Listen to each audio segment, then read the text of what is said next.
The new update for WRC is here. The 2024 season is finally upon us in the game, and what an update it is. I'm joined here tonight with Aerotech, and we are here to present an online lobby with some of your favorite streamers here, and I can only presume it's going to be chaos, right, Aerotech? I mean, usually with our creator series, a lot of people put some practice in and get some miles under their belt. Obviously, nobody here has had a chance to do that. These are all brand new stages to all of these drivers and brand new stages to EA Sports WRC. We're going to be running through both Latvia and Poland, and obviously two very, very fun stages or very fun rallies in the WRC schedule. Now we're going to be able to do them in our own hands in WRC 24. Yes, for context, we'll have 6 stages for each rally. And if you haven't seen the stages already in the previews, they are some of the fastest, some of the most technical, and some of the highest risk, I'd say, stages of the entire calendar. And possibly my favorites now. So I am very, very hyped for this. What do you think we're going to expect from our drivers tonight? Carnage. I mean, this is just for fun. There's no points on the line here. There's no championship that's going to start soon. So I think everyone's just going to go for broke and trust the pace notes. And I mean, if I know our creator series drivers, the worst possible thing they could do is go for broke and trust the pace notes. So you're going to see what you can and can't get away with. You're going to probably see some exciting stage times. We've got some really fast drivers up there. And a great way to showcase these new locations to the EA Sports WRC video game. Yeah, and a different experience for our drivers as well, because an online lobby actually allows you to see where all of the other drivers are. Whereas in the normal creator series, normally they are driving blind against nobody splits, basically, until the end of the stage, where they find out whether they've won or lost time. So here we've got the added pressure, which will, well, usually in my experience, but then again, average driver here, it usually leads to very big mistakes and a lot of crashes. That might just be me, actually. Man, I do that against the AI. I don't.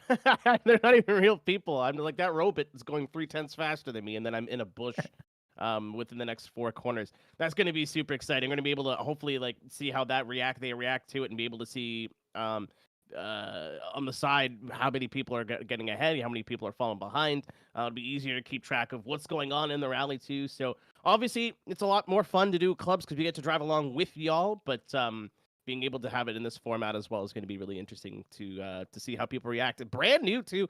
That was something I saw in the patch notes. Brand new garage backgrounds. Just adds a little bit of extra depth to the scene. Makes it feel a little bit more fresh. Obviously, this was a big title update for EA Sports WRC. 2 new rallies. The entire calendar in terms of cars, all the 2024 WRC cars, Rally 1 and Rally 2 are represented now. Brand new Toyota and WRC 2, and obviously the refresh. I know you've been driving them a little bit. What do you have to think about the new cars so far? Well, there's also the Fiesta Rally 3. Just want to put that in, the new updated version. I've been driving the cars. I drove them yesterday and in a few days up to the launch of the preview. And wow, just what a refresh of the cars. I've heard mixed reviews from people, but in my opinion, they drive a lot more stable, let's put it, and they're a lot more enjoyable to drive. And so it's going to be fun to see the drivers being able to push the limit a little bit more, because with that added stability, with the less sort of snappy feel of the car, even if it's only 5 to 10%, it makes a huge difference in any racing game. 5 to 10% is a huge margin. And so what I expect to see is drivers gaining confidence and being able to actually push the limit. The problem is in these stages, going over the limit is, well, pretty much guaranteed, especially for your first pass. It'll be interesting to see who's listening to the pace notes and who isn't, because the category of these rallies is flat out straight junction, another flat out straight, another junction, and multiple junctions sometimes if you go into a town section, especially in Poland. So drivers could literally get lost on the stage.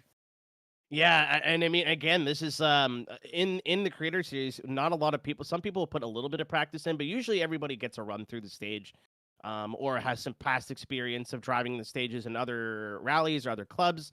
This is all brand new to pretty well everybody in here. Nobody has seen these stages before. Nobody was able to put a bunch of practice time down. So it is going to be exciting to see who got the raw pace in terms of I trust my pace notes. I'm confident, and I think you said put it best too. In any sport, any motorsport, confidence is incredibly important, but especially in rally, especially in stage rally, it has to be one of the most important things as a driver is to be confident in your equipment, confident in your skill set.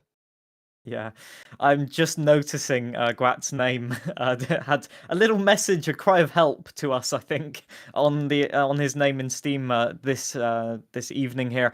So yeah, definitely confidence is, as you said, the main thing, and we're about to find out very, very soon whether our drivers have that confidence or whether they are going to take some time to get up to speed. So we're following the lobby from the in-game spectator.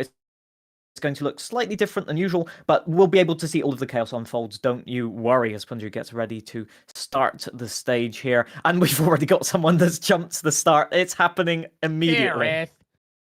Gareth.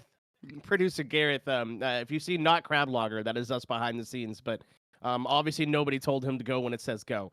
Excellent job. That's why we pay him the big bucks. But yeah, really already hitting a bank is Punju, setting himself up for the first set of corners here. But we are finally underway and able to showcase these beautiful new stages here in Poland. The first thing is it looks very Finlandy in terms of all the trees and the foliage, but it doesn't look. It looks like the driving surface is a bit different. Obviously, it's still gravel, but it looks like maybe a little bit less abrasive. Gwatz is off into the foliage already, having to find his way back onto the road. And as you said, yeah, the gravel is quite tricky on these new stages. In both locations, actually, you've got quite a sandy surface on the top, and then when the tires dig into the road, it can be quite... the car can almost grip up and gain some traction as you get into the more coarse and rough gravel underneath. But initially, when you turn into the corners, I found that, you know, the car hesitates a little bit to turn in, and then you've just got to push through that and gain confidence, which is quite difficult. Thankfully, these Rally 1 cars have a lot of aerodynamics, so they should be able to help you out a little bit. As we can see, Punju is really already relishing. I know he's had quite a bit of practice on these stages yesterday, so I'm going to call him out on that one. Yeah, that's typical Punju. He was in our pre-rally voice chat talking about how everyone's being sweaty when he is the sweatiest man. He goes through 3 sticks of deodorant a day. He's the sweatiest man I've ever met in my life. Unfortunately, Gwat's not being able to get the pit limiter off. It's a rally car. I'm not sure how he got the pit limiter on. But hopefully he figures that out. I guess it's got the help in his name. But again, like I like the chase cam that we're able to see from PJ. Look at the sun coming over the crest there. Look at that. I'm trying to like pay attention to the actual stage, but just the scenery. As a Canadian who grew up in the north, this is very similar. It makes me feel at home, even though we're in Europe. We're starting in Latvia, right? I'm not crazy. We're not in Poland yet.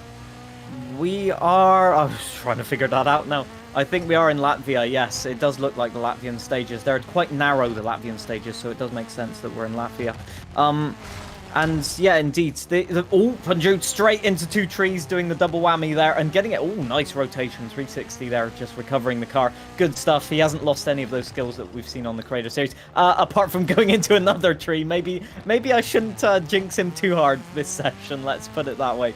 But yeah, indeed, the location actually can change quite a lot visually, actually, if you go through the seasons. So in the game, in a lot of game modes, you can select which season you want, and winter compared to summer, or even compared to autumn and spring, actually. There's so much that changes visually, and it changes the way you view the stages, the visibility you have, because some of the foliage is reduced, and, you know, the leaves are lost off of some of the bushes.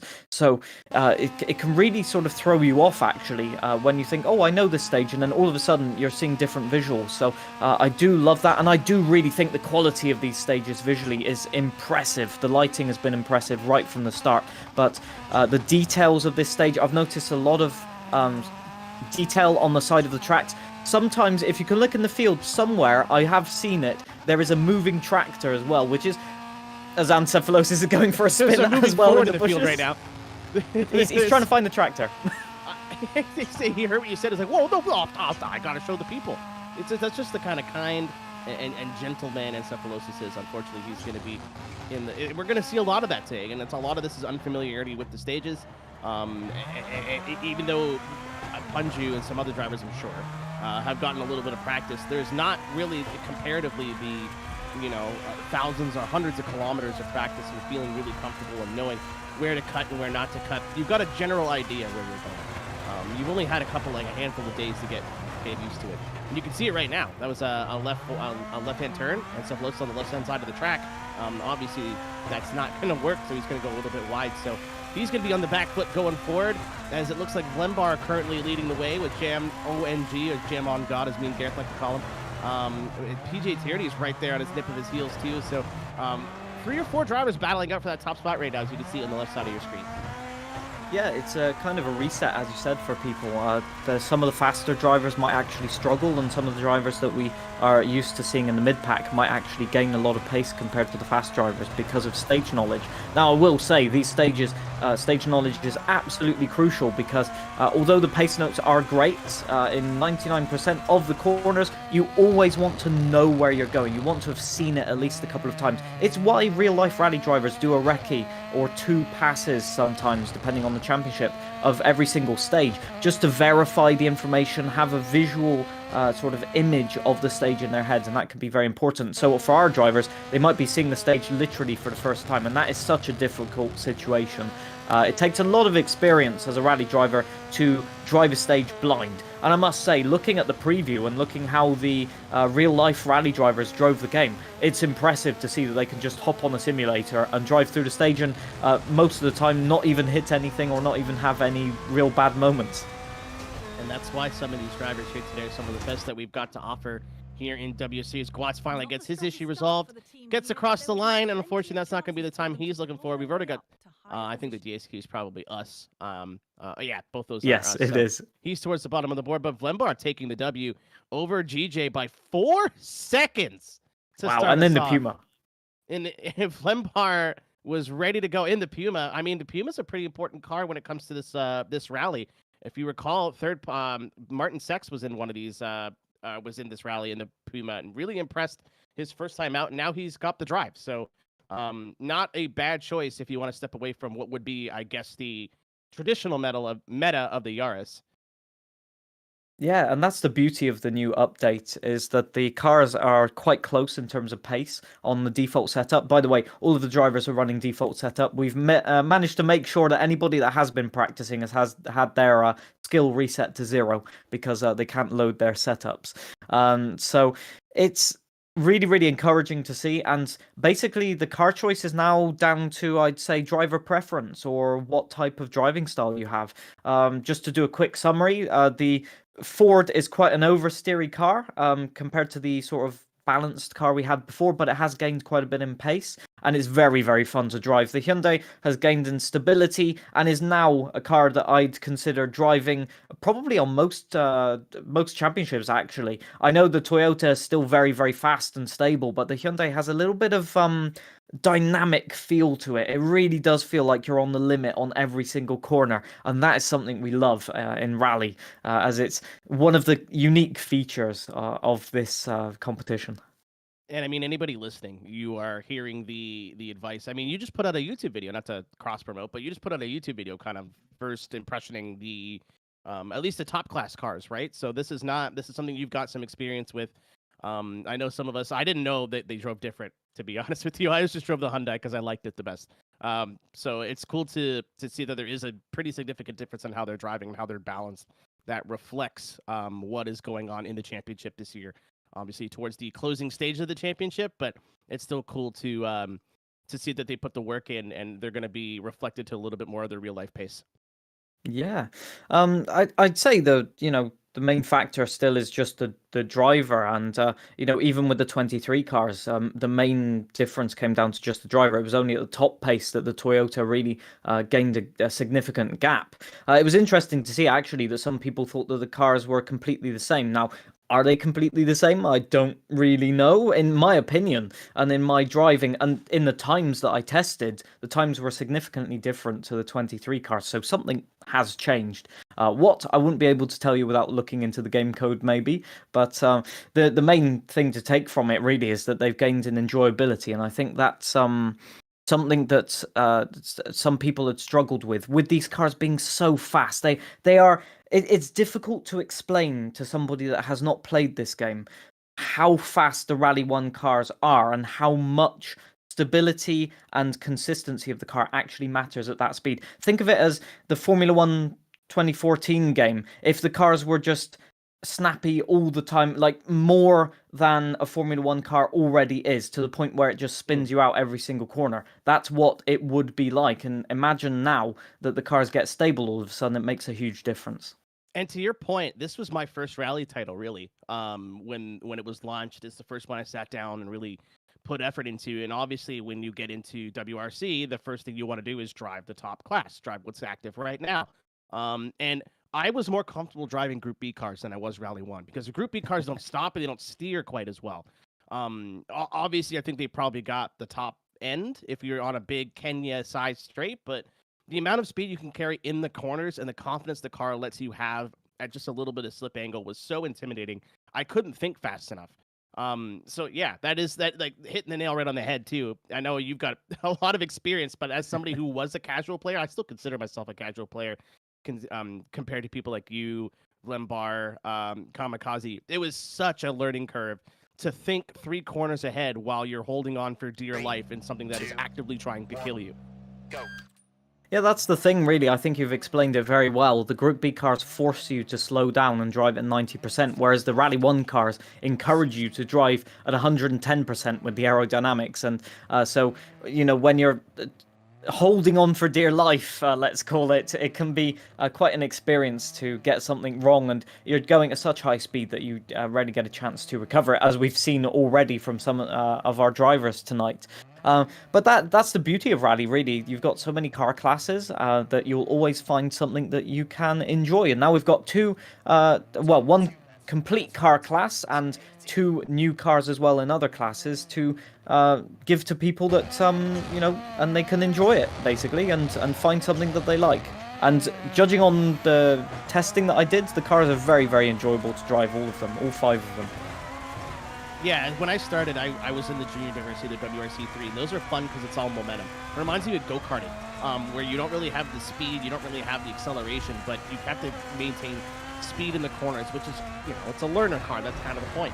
WRC2 is a really good balance in the middle, where you're still fast and, I mean, 300 horsepower on an off-road track is nothing to shake a stick at, but you obviously don't have the hybrid power. It's still pretty light when it comes to rally cars as well, and they're pretty quick, but definitely don't have the added of how do I imply the hybrid power. You know, we have 500 horsepower at the touch of a button. JPH just clipping the bank. Oh, didn't roll, but just got away with it. My days. And actually, Hayden got on the same corner. Look at his just face. Nearly flipping the car. He's not happy about that, is he? But I don't think he realizes how lucky he's just got.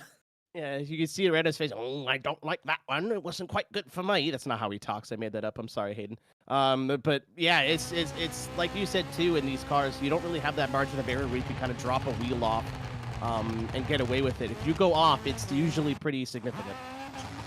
Yeah, there's no way to cause a safety car for Hayden this time, so I think that's why he was really annoyed about that. He can't regain his pace on this stage. We're just going to be making fun of the F1 guys all day. I'm here for that. That's great. Most definitely. It's fantastic. This is what it's like with actual suspension travel. How does it feel? GJ on the right-hand side there, too, just getting through the chicane. So good recovery from Hayden so far.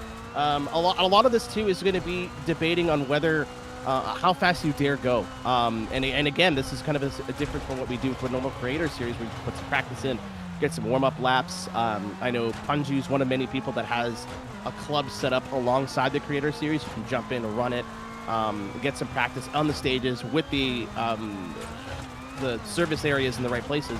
You don't have that. You're going in here with minor practice. So what do? Do you go full confidence and take risks and then have moments like Hayden did, have moments like JPH did? Or do you drive at 80% and try to minimize mistakes and kind of fall back early on and gain back towards the end of the rally, which is like real rally? Do you, Hayden in the gutter again. He's in the mud, quite literally. You know, Spurs? Yeah, just spinning around, and it's so easy to do. I remember when I tested these stages at Goodwood, I was like, oh yeah, this is really cool, and then it's immediately off into a ditch. And they are brutal. The wheel just hangs out into the void, and the car bottoms out, and from that point you have absolutely no grip. But I'd say, honestly, these stages are so fast that if you're less experienced in rally, you have to sort of drive at 95%, I'd say. But we've seen some of our, regulars in the Creator Series WRC pushing the absolute limits because they are so used to driving at that limit that sometimes, if you back off the pace, it can get even worse. As Rift Blondie has a wireless door. That is an interesting one. It's a new update on the Hyundai. They didn't tell us about it. It's a bodywork variant, as they'd say in the regulations. So that's sneaky aerodynamics right there.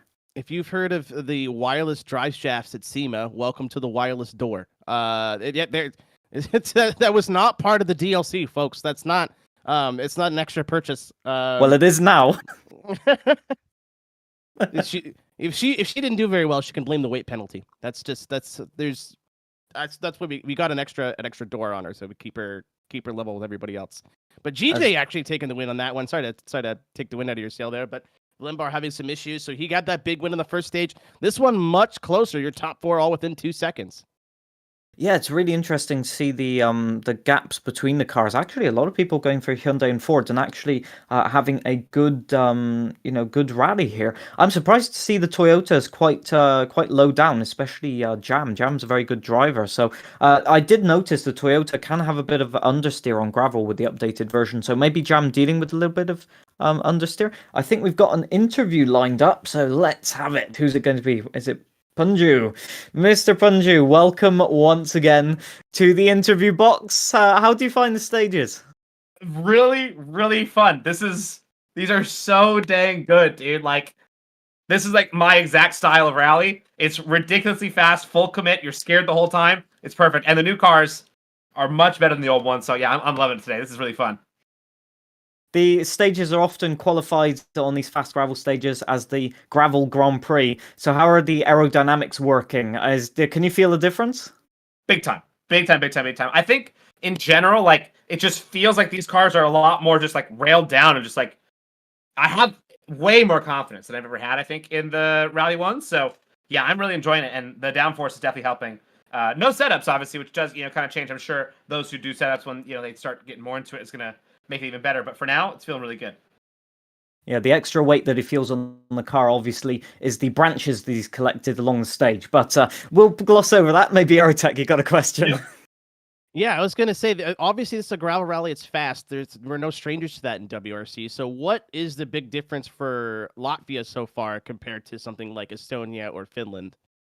I think in Estonia and Finland, obviously you have the jumps, which is a little bit different here. There's not really too much jumping. But the big difference that I've noticed is I have a lot more confidence at Estonia, Finland, because I don't have these giant ditches lining the road that will eat you up and suck you in like a black hole.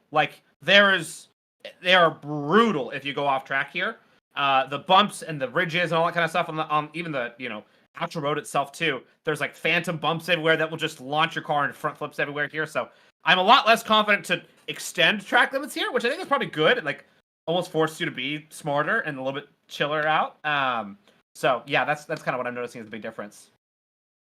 Well, we're going to find out whether you can keep it on the road. The pace has been quite good so far. So feeling confident for next stage? I think so, yeah. I'm going to stay on the same tires. These softs have gone 3 tires and 3 stages, and I think they're going to go even longer. So, yeah, I'm ready to go and go push now. I think I'm going to make my boost aggressive. What do you think? Yeah, let's do it. Oh, famous last now words. He's playing. No, I'm leaving it on balance. I'm not going to die. I'm not going to die. But yeah, now you're just being a coward. You have to do it now. Okay, we need to see it now. You're on screen now, so there's no cheating. There it is, aggressive. He has set it as aggressive. Here he goes. All right, guys. All right. Yeah, I'm ready to go cook this thing. Let's do this thing. Let's go. Good luck. Thank you. If by cook he means barbecue, and by barbecue he means his car, then probably. It'd be really funny if we just jinxed him. I'm trying to do the opposite of the commentator's curse and say that he's going to crash, and maybe he doesn't. So we'll see. I'll gladly take responsibility for it. It wouldn't be the first time he's blamed me for that. Well, just to explain, actually, and it could be a good explanation for what you've just said as well. The change of the boost, the pedal graph that you had there, is how quickly the boost deploys based on the application of throttle that you have. So an aggressive boost will mean that the boost starts applying when you go 30% throttle. Cautious is 70% throttle, and balanced, if I remember correctly, is 50%. So basically, Punju will have the boost instantaneously out of the corner if he does manage to regenerate the battery, which can be fast, but very, very difficult to control, as you can get major oversteer, especially on gravel. So let's see the chaos unfold. Yeah, and a lot of times it's hard to manage too, because it's 30% throttle. You don't have to be on the gas very much. So if you're just tapping the gas or the throttle to kind of settle the car, you'll accidentally hit into boost, and then there's a cooldown period. There's a cooldown period. So a lot of times you'd think aggressive would just be faster. It kind of depends on the stage. So hopefully it pans out for him here. And he's off to a great start. He's going the wrong way. Yeah, he went the wrong junction. No, he just went. There's a dirt road here. Well, there's a lot of there are a lot of junctions here that aren't clearly signposted, let's call it, and that can happen very frequently. It's happened to me. I think it's happened to everybody that's had to go at the update right now. So I definitely won't be winning this stage, but let's see if we can at least keep it on the track so far. So here we're going to see the boost out of the corner. Does he get massive oversteer? It was actually quite tame there, and that's the thing with the cars. I feel like the extra traction allows you to use that boost quite a lot more than in the past, and it removes some of the inconsistency, and so now, as we said before, they can just push flat out and go for it, and we are certainly seeing that. These drivers are putting all on the line tonight, even though there's nothing to win as per se. I mean, even in Creator Series, the amount of rivalries and bragging rights that if you are on a cooldown stage and you're, I don't want to say you're talking smack to each other, but it's like friendly trash talk, if that makes sense. So I guarantee you in between stages, there's still the same rivals are still going, oh, I got you. Oh, ah. So especially with the no tuning, it's an even playing field. Very minimal experiences of just dodging that. Was that a sign that GJ just a signpost? Using the powers of the force there.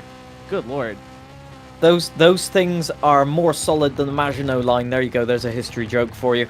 But yeah, they do not budge basically when you hit them, and so you can get major damage. I'm not sure if hardcore damage is turned on for this, as both of them taking a trip into the foliage quickly there for Vlembar and for GJ. What I want to point out as well for these cars is, Vlembar off the road, going up the bank and into, he's now stuck in the ditch now, and on his roof, on the side at least. And can he recover it? It will recover onto the wheel. See the weight distribution of that Puma vastly improved to resets. I was going to point out that you have to be smooth on these stages, a bit like on tarmac, because it's so fast. And then the drivers went and demonstrated that, maybe that's not the case. Yeah, Vlembar trying to take a page and going a little bit X Games mode there. Unfortunately, there are no style points. Well, there's a corner there. The Joker line. Yeah, Joker line around the tree. It hasn't worked out this time, but it can work out sometimes, you know? He's just testing the soil. Yeah, he's ruining this man's crop. Farming simulator. Where is he going? Where is he going? There's the road. He's found it eventually. No worries. I must admit, the color of the sort of earth in the fields and the color of the stages is exactly the same, and so it can lead to you thinking that the road is just off to your left there. It's the exact width of the road as well. Yeah, but I mean, I think he just, again, I don't think like everybody is really pushing as like, I'm not taking their mistakes seriously. I think is the perfect example for today. We're here to show off the stages, the new vehicles. Obviously, we've got some fast drivers in here. We've got some that are a little bit less experienced. I don't think I've seen Hayden drive with us yet, for example. So it's just kind of a spectrum PJ, experience. PJ. Oh, does it count? Punju. No. I think that was Punju crashing into the barrier there at the end. That's what a way to finish the stage, as Punju went with the aggressive boost strat because we bullied him into it, and then unfortunately it just didn't really work out for him. As Hayden going a little bit wide brings it back in to get across the line for the stage. Jam.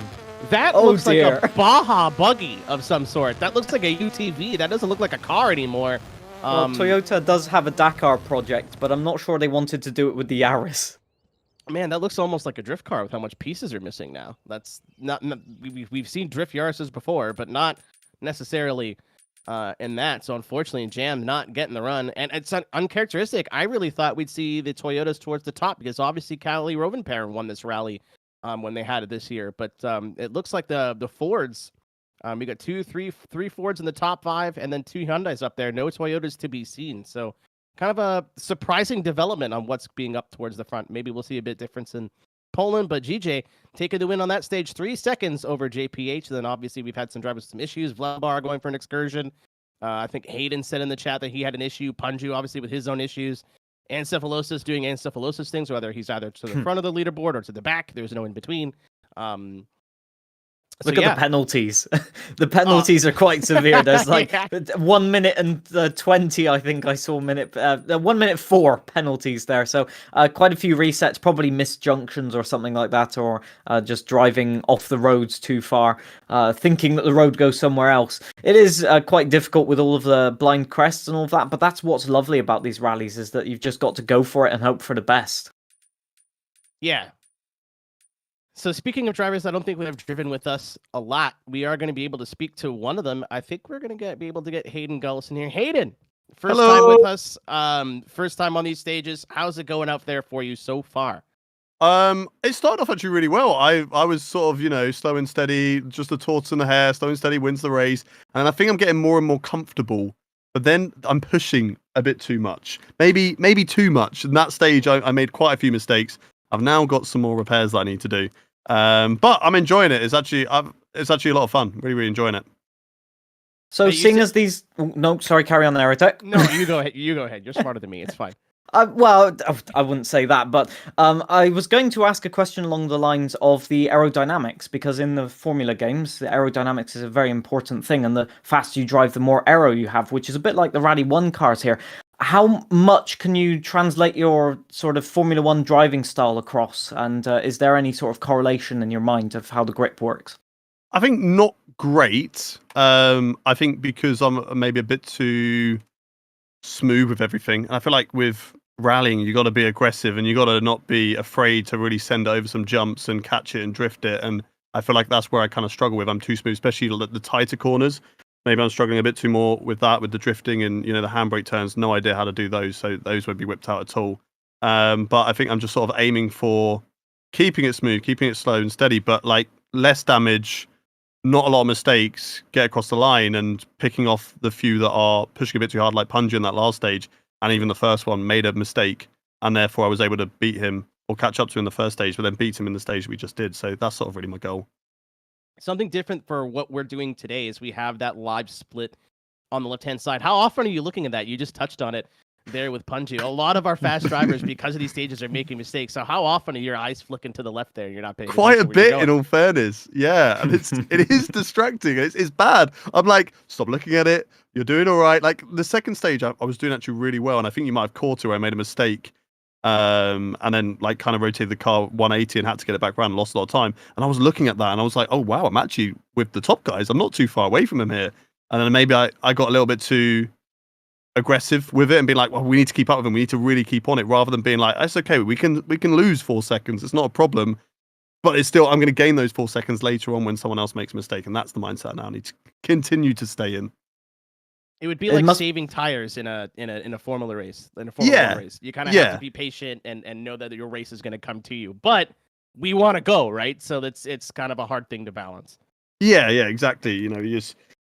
I think though, because I'm very new to it, I literally had the game today, and this is my first time on it. I think it's just a case of don't get too ahead of yourself, because very quickly I'm going to find out that I can't run before I can walk, and I'm going to find a tree somewhere or a cliff. So I just need to, rein it in a little bit, keep calm, and nice and smooth, I feel like.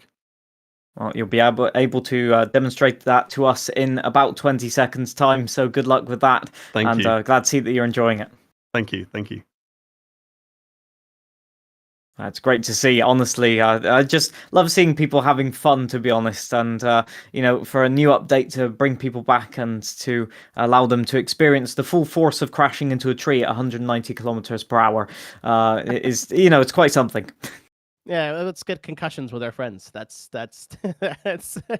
Oh man, I didn't know he had never done any rallies, so he's doing really well for his first time out. And again, we talked about it a little before. Even with the changes to the 2024 car, these are probably, I would say, as a newcomer, one of the trickiest cars to drive in the game. Just because you have to manage the hybrid as Punju takes off on our next stage. You have to manage the hybrid and know when to use it, when not to use it, and it's not like a button, like an ERS button. It is all with the right foot. So, totally different management of the hybrid there. And again, we talked about it a bit earlier. You have Group B speed, but all the downforce that they didn't have in 1980s. So it's a totally different beast to anything that you've ever driven, which is part of the reason why they're so fun. They're terrifying, but they're fun. Yeah, well, aerodynamics in the 1980s were a little bit trial and error, let's put it that way, especially in rally. There's a lot of people in rally up until the early 2000s that basically believed that aerodynamics was a little bit of an afterthought, as turning into the corner for IRC JPH became a little bit more of an afterthought as he was trying to save the car there. And he got away with it though, so good recovery skills, but I'm sure that would have sent the heart rate up quite a bit.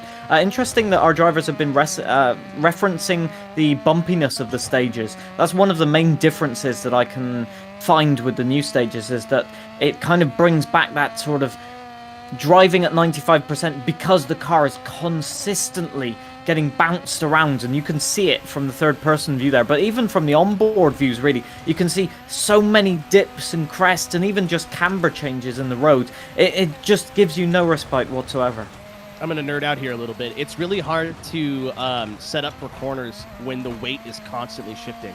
So to your point, there's no jumps like Punju said it compared to Finland, but there's, like, you can see it right here, constant bumps, dips, crests. So the car is always upset. It's never really neutral weight. So it's hard to kind of put the weight on the left rear, for example, for a right-hand turn when you hit bump, bump, crest, bump into the corner. So you kind of have to just deal with it and take the best as it comes. So you're not really getting ideal entries and exits to a lot of these corners, and not really getting ideal setups to all of these. So you have to kind of just take it as it comes. And it's another little layer of difficulty, and something that I'm excited about is it makes this rally feel really unique. And again, too, what Bungie said, it's a lot of time is gained by knowing where to cut and where not to cut. But with those huge ditches, it's a huge risk every time you try to dip a wheel off. Yeah, indeed, huge risk, and also sometimes huge reward. So that's the beauty of it, or the curse of it, depending on whether you're the driver or the spectator, is that sometimes to get the fastest stage times, you just have to chuck the car in and see if it sticks. And I do agree with you 100% that rally has a lot in common with other motorsport types like drifting, in that you really have to master the control of the car, master the weight transfer of the cars, and just using the brakes and throttle and even the handbrake to get the car rotated, as PJ has got the car rotated with a road sign. That is a very novel technique, but it seems to be very effective. Next level esports strategies here on the Creator Series channel from PJ Tierney, giving us the strats that everybody else is afraid to show you. Esports drivers hate them. Just bounce off the wall. It's easy. Don't worry about it. He's been practicing that one. I refuse to believe that was not done on purpose. You bounce off the wall and then use the Takumi Fujiwara strat, dipping a wheel into the gutter. That's the, oh, good save. Thought he was around there for sure using the four-wheel drive. And yeah, to your point, you have to use all the tools the car gives you. Gas, brake, steering, and handbrake, everything that the vehicle has, you're going to want to use to either get the car rotated, not necessarily, the brakes aren't necessarily just for stopping. That was a big thing for me learning, is using the brake mid-corner to shift some weight around. Obviously, it's something I used in drifting, but use it in a rally is jam. That had such a good rally going so far, but one tire off, and again, we talked about it a bit before, this is not a rally that kind of lets you get away with minor mistakes, as he's going to jump off the course and be able to continue with some minor damage, but we'll see if he can continue on here and make the best of it. Yeah, the car doesn't look too damaged. A little bit of aerodynamic damage, which actually does have a lot of performance impacts on such a fast rally like this. He will be getting even more understeer. As we can see there, just dipping a wheel into the ditch, and that didn't allow him to rotate the car at the rear, actually, so he just understeered off afterwards, which is quite a unique problem for this rally. In Poland, you don't have the deep ditches like this, but the roads are somewhat unforgiving for having a lot of trees and all of that. As Jam is taking a little bit of the foliage with him once again. Guat's having a very good stage here, it must be said, although he's very fast into the chicane. Can he get it slowed down just? Whoa, very, very close. Nicely done as Jam goes for another initial drift right there. And he seems to be having a lot of fun right now, to be honest. But I wanted to add a point as well. We talked a lot about learning, and one of the best things I think about the update as well is that you have that Rally 3 car now, which is now updated, and to be honest, I did test it, and it drives exceedingly well, and it allows you to practice a lot more of the sort of rally techniques at a lower speed if you're a bit afraid or you can't handle the Rally 1 cars necessarily just yet. So it's a very... that's an interesting one. We got Rift Blondie, but in the the whole preview there. Anyway, the Rally 3 car is very sort of a tame beast compared to the Rally 1 cars, and it means that with the car oversteering now, because the previous Rally 3 car, for context, didn't really have enough power to oversteer and to properly do handbrake turns and stuff like that. So you can now take that car and actually learn the proper techniques, and that's brilliant. So, to your point, it's a bit more of a proper learning tool compared to the old car, which is cool, because, again, a lot of casual players, such as myself, see that the Rally 3 Puma is getting the Rally 3 Fiesta, is getting replaced with a Rally 3 Fiesta. And you're like, okay. So from somebody like you that's got hundreds and hundreds of hours in the franchise to be able to look at, hey, these are like really significant differences, and it's going to be better for you to start off on this and then move up the rank as you would in real life from Rally 3 to Rally 2, Rally 1. Just kind of completes the ladder a lot better. Yeah, and it doesn't feel sluggish anymore, really. I do think the speed has increased quite a bit in that car, and the benefits of gradually moving up the cars, a bit like in Formula 1 games, using the Formula 2 cars, or indeed in many racing games actually in the market. You know, you learn the techniques first, so that allows you to be safe and allows you to drive the faster cars at the limit. Like if you hop straight away into a Group B four-wheel drive, you are just going to plow into everything on the stage because it has so much power. It requires the proper techniques and the proper knowledge, and for newcomers especially, that can be very difficult to assimilate, even with watching videos and sort of trying to get the proper rally school techniques. There is a rally school in the game. It's very effective, I must say, and so that is another bonus, to be honest. As we get our drivers starting to come across the finish line of this stage. Again, Hayden, not the best run this time. Running into some issues. We're riding along with Rift Blondie as well. And again, she's brand new to these stages here. Again, maybe a little bit more of a, I don't want to say conservative style, but taking inspiration from everybody else getting into incidents and then just trying to keep it clean as somebody who does not know how to do that. Encephalosis. You see that you got some loose parts towards the back of the cars. Oh, he's got a puncture. Oh, he's got double puncture. Hang on, double puncture on the back? I thought that was an auto DNF. Have they changed that? I could swear that if you have a puncture on both tires of the axle, that's an auto DNF. And he's really struggling with it. So apparently not. But using the front end of the car to just try and crawl to the finish line, it's really, really difficult when you lose both. As to your point, even if it's not a DNF, you lose both tires of the rear axles. You're basically relying on the front end of the car. The back end's not doing anything. And actually, probably the worst case scenario if you had to pick two wheels to have punctures on. Indeed.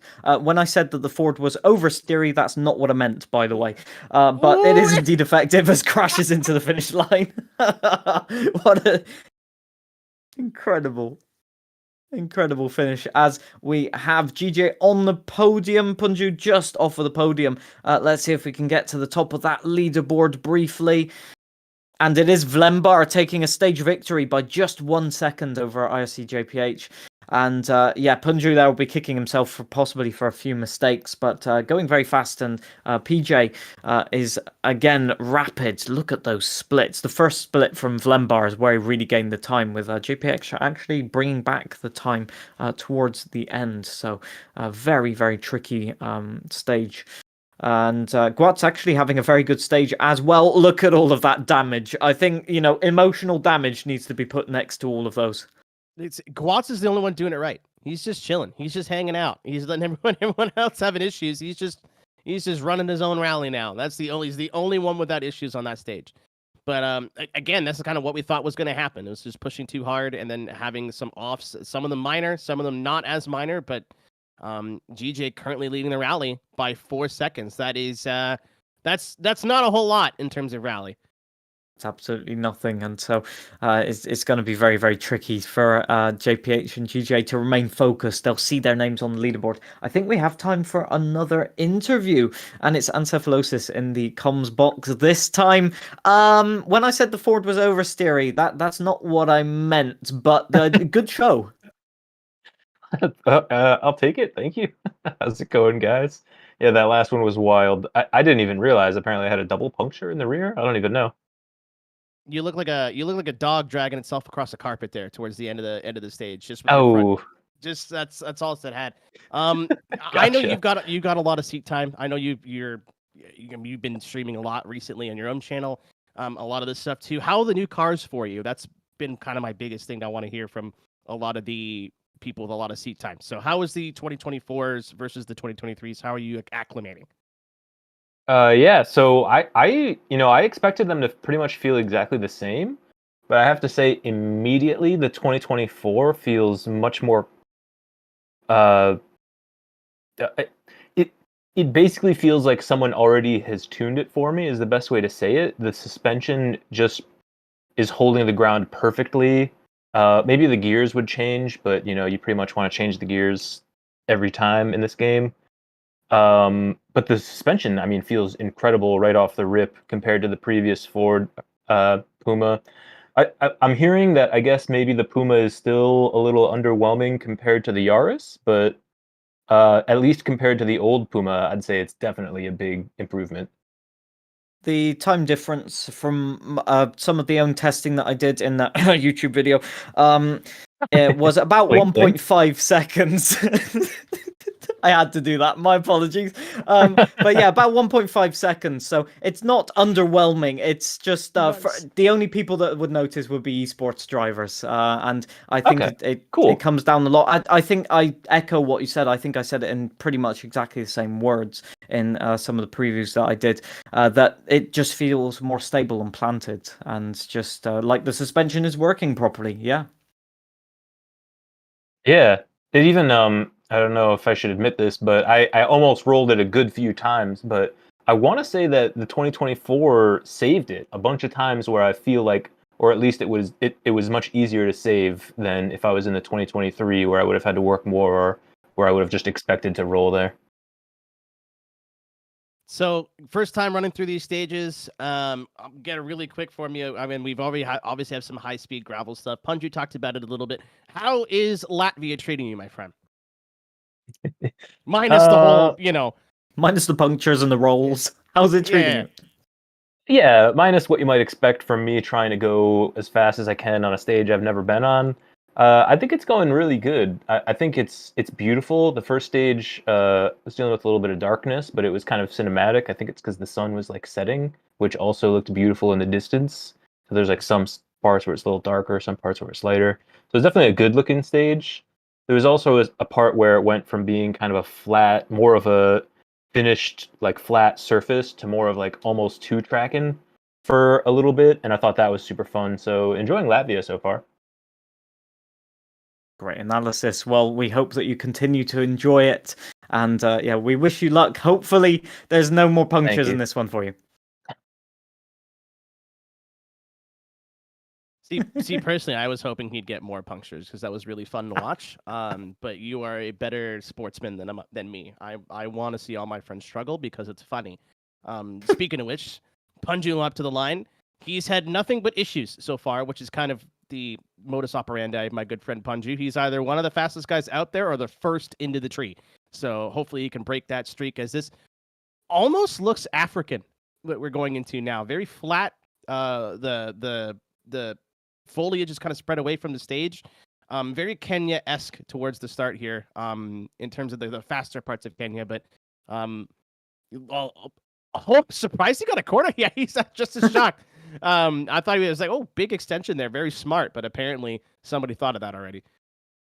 Yeah, they caught him in 4K right there. Punju testing the limits, trying to find some pace, but trying to cut the course as well. Tut, very bad decision, as we've got Vlembar in the lead, as you can see on that, but JPH right behind as well. Actually very close between the two drivers we have on screen here. One thing I wanted to tackle, which actually you brought up, and I forgot to mention it so far, is the changes of surface type in the stages. There's so many changes of surface type. And in previous stages, we've seen maybe 2 or 3 changes per, say, long stage.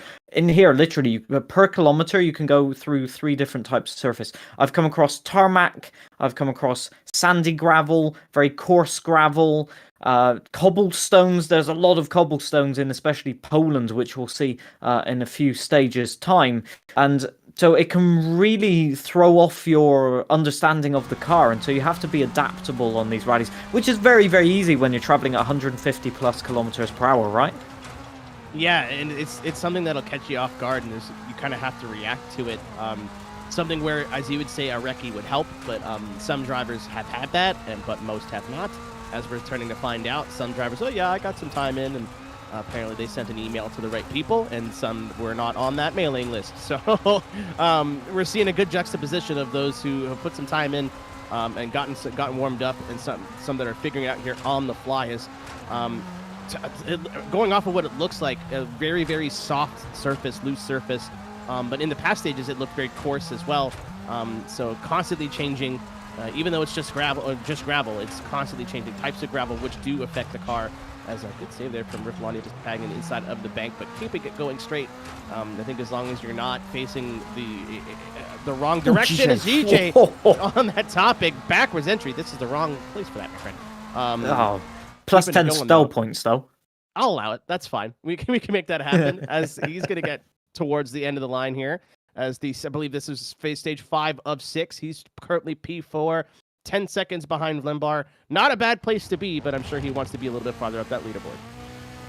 Yeah, indeed. They'll be fighting between each other now for the lead of that rally. I think it was between GJ and JPH, so they are very, very close. Vlembar a bit further, in front on this stage, but further back in the standings. JPH winning out between GJ and himself and that, and Punju on the podium. So you trying to jinx Punju hasn't worked out, has it?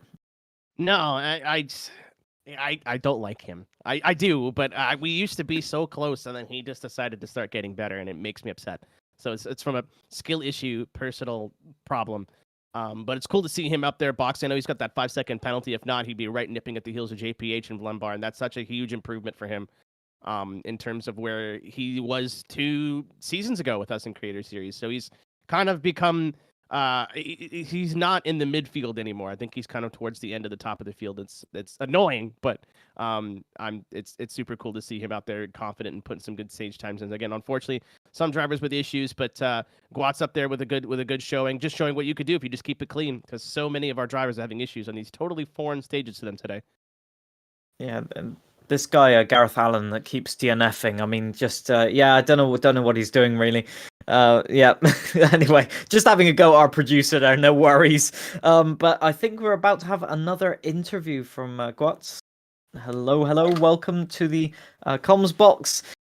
How's the stages treating you so far? I've seen quite a few incidents, but looks like you're driving fast in other sectors. Let me tell you, John, mate. Hello, everyone. It's not been going well, guys. Let me tell you. I had some force. I don't want to start bullshitting. I had some force feedback issues in the first stage, and then honestly, I can't remember. I just know everything went amazingly wrong, basically. But yeah, the longest stage was actually really fun, to be honest. I think we've got some good pace, to be honest. I've got some bug where I'm like, I think Gareth is beating me, and he hasn't actually done done a lap. So I have no chance of doing anything significant, sadly. But I'm enjoying it. The cars are very fun to drive, and the stages are really good as well. Yeah, Gareth has definitely not just changed your name. But yeah, I mean, it's such a different experience, these rallies, and as you say, as you've found out, quite a tricky experience. So is there anything you can, or you're finding that you can do to help you sort of get into the groove of these stages? I always I have to turn up my game really loud, and I have to I'm like that Samir guy. I have to remind myself to listen to the person talking. Like, that's the thing. I feel like I've got pace as long as I just send it. Like, when I try and be too cautious, I'm like overthinking it, you know. So that sounds quite cliche, but if I just send it, then normally it actually goes all right. So just actually listening to what the person is telling me about the corners, and then just sending it, basically. So what was happening when you were sending it into a tree? Just want to clarify that one. I haven't it meant. Well, no, actually, that was a bush, but I did get stuck in it. That was the game's fault, all right. So yeah, no, that was all right. No, the last 2 stages have been good, guys. All right, so we'll forget the first ones, okay? Don't worry about that. More than once, you were the only one out there without any sort of major issues. So you're kind of taking advantage of everybody doing the opposite and running into stuff. Yeah, I had to equal it out by killing myself 3 stages in a row. And you then, ran into a lot of stuff immediately, and now you're not running into as much stuff. Yeah, you got it all out of the way early. I just had to, well, hopefully so. So I think I might be challenging Vlembar for the win of the next rally. I'm ready for it. I think you've got the pace. You should do it. I am more than ready. Well, thank you, man. I appreciate it. Put the boost on aggressive and go for it. I will. I only just figured out that was a thing like 20 seconds ago, so I put it on That's balance, been holding you back this whole time. So yeah, it was on cautious. So we'll see what balance does for me. Maybe that'll be is that what it's called? Yeah. Maybe balance will change it all. Who knows? I hope so. Well, hopefully you can balance yourself to the way to the front of the field. Thank you very much, guys. Again, you've been actually skyrocketing up the leaderboard because everyone else just keeps crashing. So yes, well that is. There we go, guys. Best of luck, and thank you, guys. Try to keep it clean, and we'll hopefully see you at the end of the rally. I will try. Thank you, guys. Bye-bye. Getting ready for a stage start. You can see them there on the starting line now for Punju, and this one, the last stage of the rally. So for the leaderboards and the fights on the leaderboards, this is crunch time now. The power stage. No power stage points this time, but all of the glory. Yeah, and again, Punju and PJ actually posted it in the Twitch chat. They are 1 second apart, so that's basically inches when it comes to the sport of rallies. So if one of them makes a mistake, even a minor one, just a slight off or maybe breaking a little early, a little late, that could be the difference in one whole spot on the leaderboard. And they're all fighting for top steps of the podium. Punju with a solid start so far, as PJ to your right, Punju to your left. Both choosing what I would say is the atypical choice. Again, not a whole lot of Toyotas. Maybe we'll see that in Poland, but now Hyundai versus Ford, which is kind of how this played out, which is what plays out in real life now. The Toyotas are in the mix, but battle for third in real life was pretty close between Oit and Adrian Forma, I believe, in the Hyundai and the Ford in Latvia. So 2 of the newer cars that are a little bit more competitive this season, kind of battling it out now to see who gets the last step on the podium. And you can't even tell the difference on the side as PJ and Punju are nose to tail. Yeah, indeed, PJ trying to get the jump on everybody. Vlembar again leading the stage by not by much this time. It looks like he's going to go. This is one of the most flat out stages. You have to just push the throttle and go for it. Most of the corners are at least 4th or even 5th gear, as you can see. So this is where we see whether the drivers have confidence now. And just as they gain confidence, we're going to switch locations on them. So no worries for that. But yeah, for sure, it's very encouraging to see the performance reflects definitely the close bunch of cars that we have in the WRC now, and to know that every car is now viable to perform well in it opens up a lot of strategic possibilities. Let's put it that way. Yeah, and as you said too, it seems like they've all got their strengths. It reminds me a lot of a fighting game where you have your balanced character, one that's a little bit more aggressive. In this case, would be oversteery, and then it searches all different play styles. It's a really quick stage there, already getting towards the end. Just a 2-minute one, as you said, just a power stage, no power stage points on the line, but it was very, very, very close between the two of them. Keeping an eye on them. They were almost identical throughout the whole stage. Rift Blondie is going to be coming across and finishing it out. Who will be getting the win overall? Of course, Vlembar 2 seconds over Punju, but Punju 2 seconds over PJ, and I think that is going to be the difference in the overall spot. And it all came down to the last stage. What a finish to our first ever Latvian rally here in the EA WRC Creator Series. Yeah, I mean, the gaps are always close on tarmac, but as I said, this is like a gravel rally, but a Grand Prix, so the times are ever so close on these stages when you're going flat out and just at the minimal difference. And we can see Vlembar in third place, Punju, and PJ there, PJ losing out in that battle. JPH winning the entire rally over GJ by 3 seconds only. Wow. So that is incredible how close that is. Look at the difference for GJ and Vlembar. That's less than a second. That's almost exactly a 10th of a second. Those two drivers on top of each other the entire time. Wow. Vlembar recovery drive. Yeah, it's kidding. encouraging. Very, very encouraging to see different cars on the podium. And, again, it reflects that different driving styles will have different sort of characteristics or impacts on the cars. So, very, very impressive stuff. And Jam actually setting some good times toward the end of the rally as well. So maybe the Toyota's a slow burner. You need to get used to it a little bit, and then it becomes very, very fast. But, I think our drivers very closely matched towards those last stages. Yeah, that's exciting to see. Obviously, we're not done yet. That's just the first of 2 that we'll have for you this evening. Starting off here in Latvia and then going all the way over to Poland to be able to showcase both of our new locations here in the AWRC. That's kind of the way we expected it to go. Big drops on the sides of the stage, still super fast.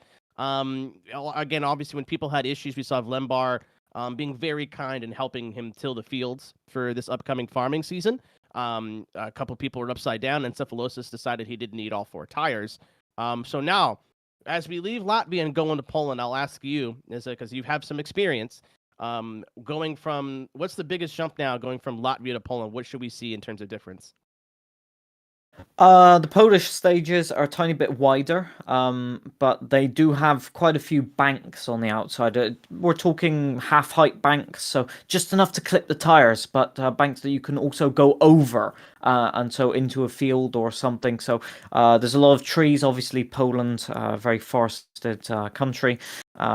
So the speed is about the same. I'd say there's less long straights, but there's more sweeping corners. There's more sort of average speed zones where you just drift from one corner to the next.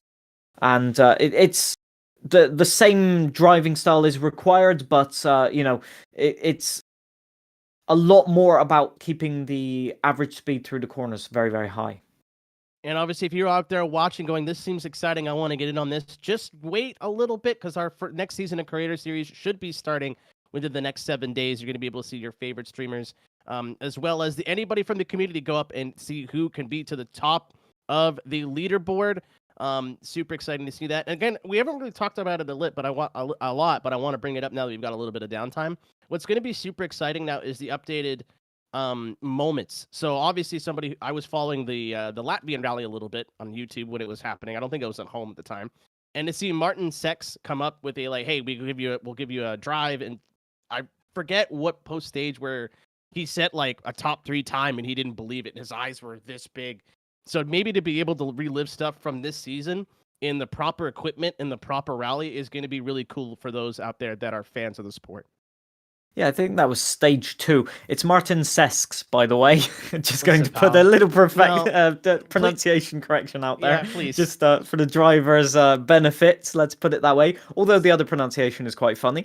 It's really good to have the moments in the rally because, or in the game, because rally produces such unexpected moments.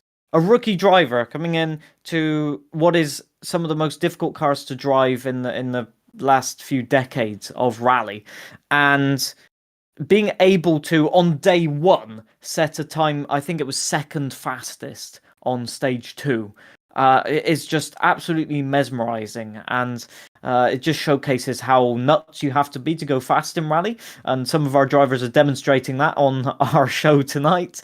But also it demonstrates how talented rally drivers can be, and yeah, having the moments and being able to relive not only current but also past moments of just sheer lunacy, let's call it, is a beautiful thing to have. As here we are in the Rally 2 cars now. So this is the other updated car, or the new car, I should say, to the game, the WRC2 Toyota Yaris. And I must say, it's a very quick one.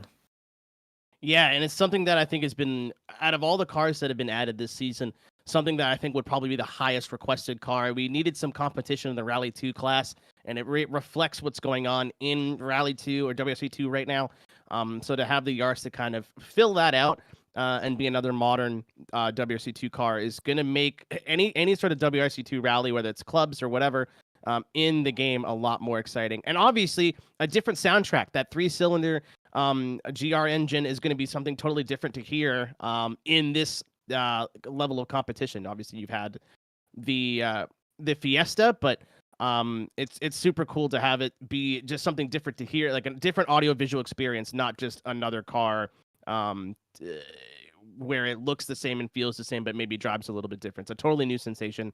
And super, super welcome in the lineup of vehicles in WRC. Clipping the bank on the inside is Punju, entering the corner a little bit early, but he basically just boinked off the inside wall and set him up perfect. Maybe that was the strategy all along. Yeah, I mean, as you can see, I was mentioning the banks, and there we go. We've got a different view of Punju there. The banks here that are very unforgiving. They don't necessarily give you punctures like they used to in Dirt Rally 2, because obviously this is one of the locations returning from the previous game now. The stages are different, just want to point that out. There are no stages in common, but the feeling of the stages is exactly like it was previously. And I find that to be amazing and just a brilliant sort of sense of nostalgia, because they were my favorite stages previously, just with how much commitment and precision you had to have. The stages are a bit more wide, and I'd almost say forgiving, but that's not true, because you have to be so precise with the amount of obstacles and junctions and chicanes and well, trees. There's quite a few of them. Yeah, you're seeing it right here. Is obviously the stage, like you said, it looks like a little bit wider, but the threat of being in the forest, not driving through the forest, is looming on each side of the stage. Obviously, those bushes and stuff too, nothing to shake a stick at. You might be able to drive through them, but it's going to really upset the car. So any of these stage hazards, obviously, it's not as bad as the gutters, I guess you'd call them in Latvia, but still something to keep an eye on if you want to start getting creative with your track cuts and your corner cuts. As Punju currently top of the board, but a lot of people are right on the edge of his heels. Looks like it's pretty even right now. So we're switched from the Rally 1 to the Rally 2, obviously, to be able to show off the Yaris. I'm sure that not everybody's in the Yaris. Maybe they are. We'll see at the end of the stage. But a quick question to you is, have you driven this yet, and how do you feel about it? I have driven the car. It's on. I think I drove it to Poland actually. So I have probably driven this stage in the Rally 2. It feels very planted, to be honest. It's quite a light car compared to the Skoda Rally 2, which is its main rival in the category.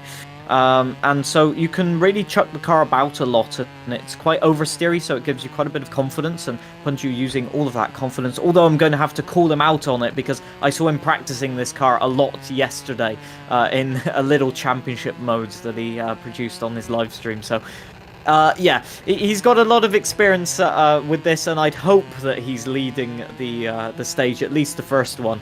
But yeah, a very, very fun car, and might have made a YouTube video about it, but a worthy competitor to the Skoda.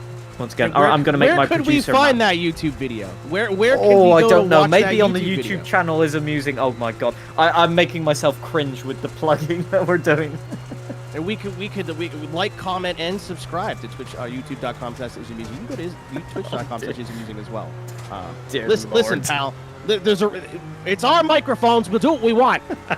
You can't fire me. I'm already here. He said it, not me. I'm just going to point that out. But Yeah, go ahead. Sorry, go ahead. We got one of the junctions here as Punju's nearly got it wrong again. He got it wrong yesterday. It approaches out of nowhere, and the only sort of indication is that little red arrow telling you to turn right there. And if you miss it, which is very, very easy to miss, same as this junction, as I think Punju has just spun into that crash barrier there. So this junction, well, once again, we've got Hayden going through it now. It's very, very easy to miss, and there's very little road signs on these rallies, so you've got to pay attention to the pace notes. And you're on tarmac here as well. On gravel tires, it can be very, very tricky to get the car stopped, and if you're carrying too much speed, you can just oversteer and spin, as I think Punju might have done. Yeah, very easy to cook the tires as well. You see Hayden, we're riding with Hayden Dulles now. Very timid in that tarmac section, making sure not to overuse those gravel tires. I think he's taking his own advice now and just driving within his means. Again, that's kind of the thing with rally, especially if you're new to it, is you'll get comfortable, you'll be braking early, you'll be making the corners, and then you'll start pushing a little bit. And you go, oh, I can do this. And then you start pushing a little bit more, and you start pushing a little bit more. And then you hit the tree. That's such a unique form coming from circuit racing to rally racing. Is circuit racing, depending on how long the race is and whatnot, you can drive 100% from flag to flag. If you do that in rally, every single time you take a corner, you're taking a risk of you not finishing. Obviously, in circuit racing, if you push a little bit too hard, maybe you extend the corner, you go up and drop a tire off, not the end of the world, understeer wide. But in rally, if you understeer wide, there's a tree there, and that's the end of your rally. So totally different way of attacking the course coming from somebody who's used to closed circuits to stage rally. And one of the things I'll add on to that as well is that the Rally 2 cars, right into the fence for Hayden. I will say I've done that as well in the testing that I did. That junction's very difficult to get right because you can see the extra bit of road in front of you. You don't realize that there's sort of a chicane after the jump, so you can go crashing into that fence. The one thing that I was going to add is that Rally 2 is very, very popular in this game so far because of the fact that it still gives you the speed sensation of Rally 1 without being so brutal, and it's a very good learning class for pushing the limit.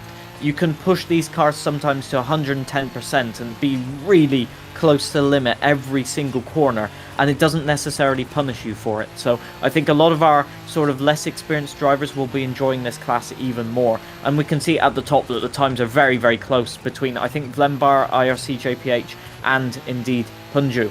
Although I can't see Punju's time right now, so I hope I haven't jinxed him. Yeah, and I think you talked about it, you said it best earlier. It's just a perfect ladder of somebody who has not really is not used to rally driving. Obviously, if you want to get in and drive all the classic stuff, that's always fun. But going from 3 to 2 to 1 2 is, as you said, the perfect middle ground. It's still fast. You still get the jam on God going for the so fast he's lost his bonnet. Yeah, that's okay. You don't need that. It was just holding him back. But to your point, it's you get the sensation of I'm going fast, and 300 horsepower, 4-wheel drive in these cars is plenty, but it's not overwhelmingly fast in the corners. You still have to brake, slow down. You don't have all that aero, which is why it's such a popular class. It's very middle ground. It's still very there's still the how do I word this? It's very easy to get into, but there's still a very high skill ceiling. So if you put work into it, there's still a lot that can be done to get you extra tenths and seconds every stage.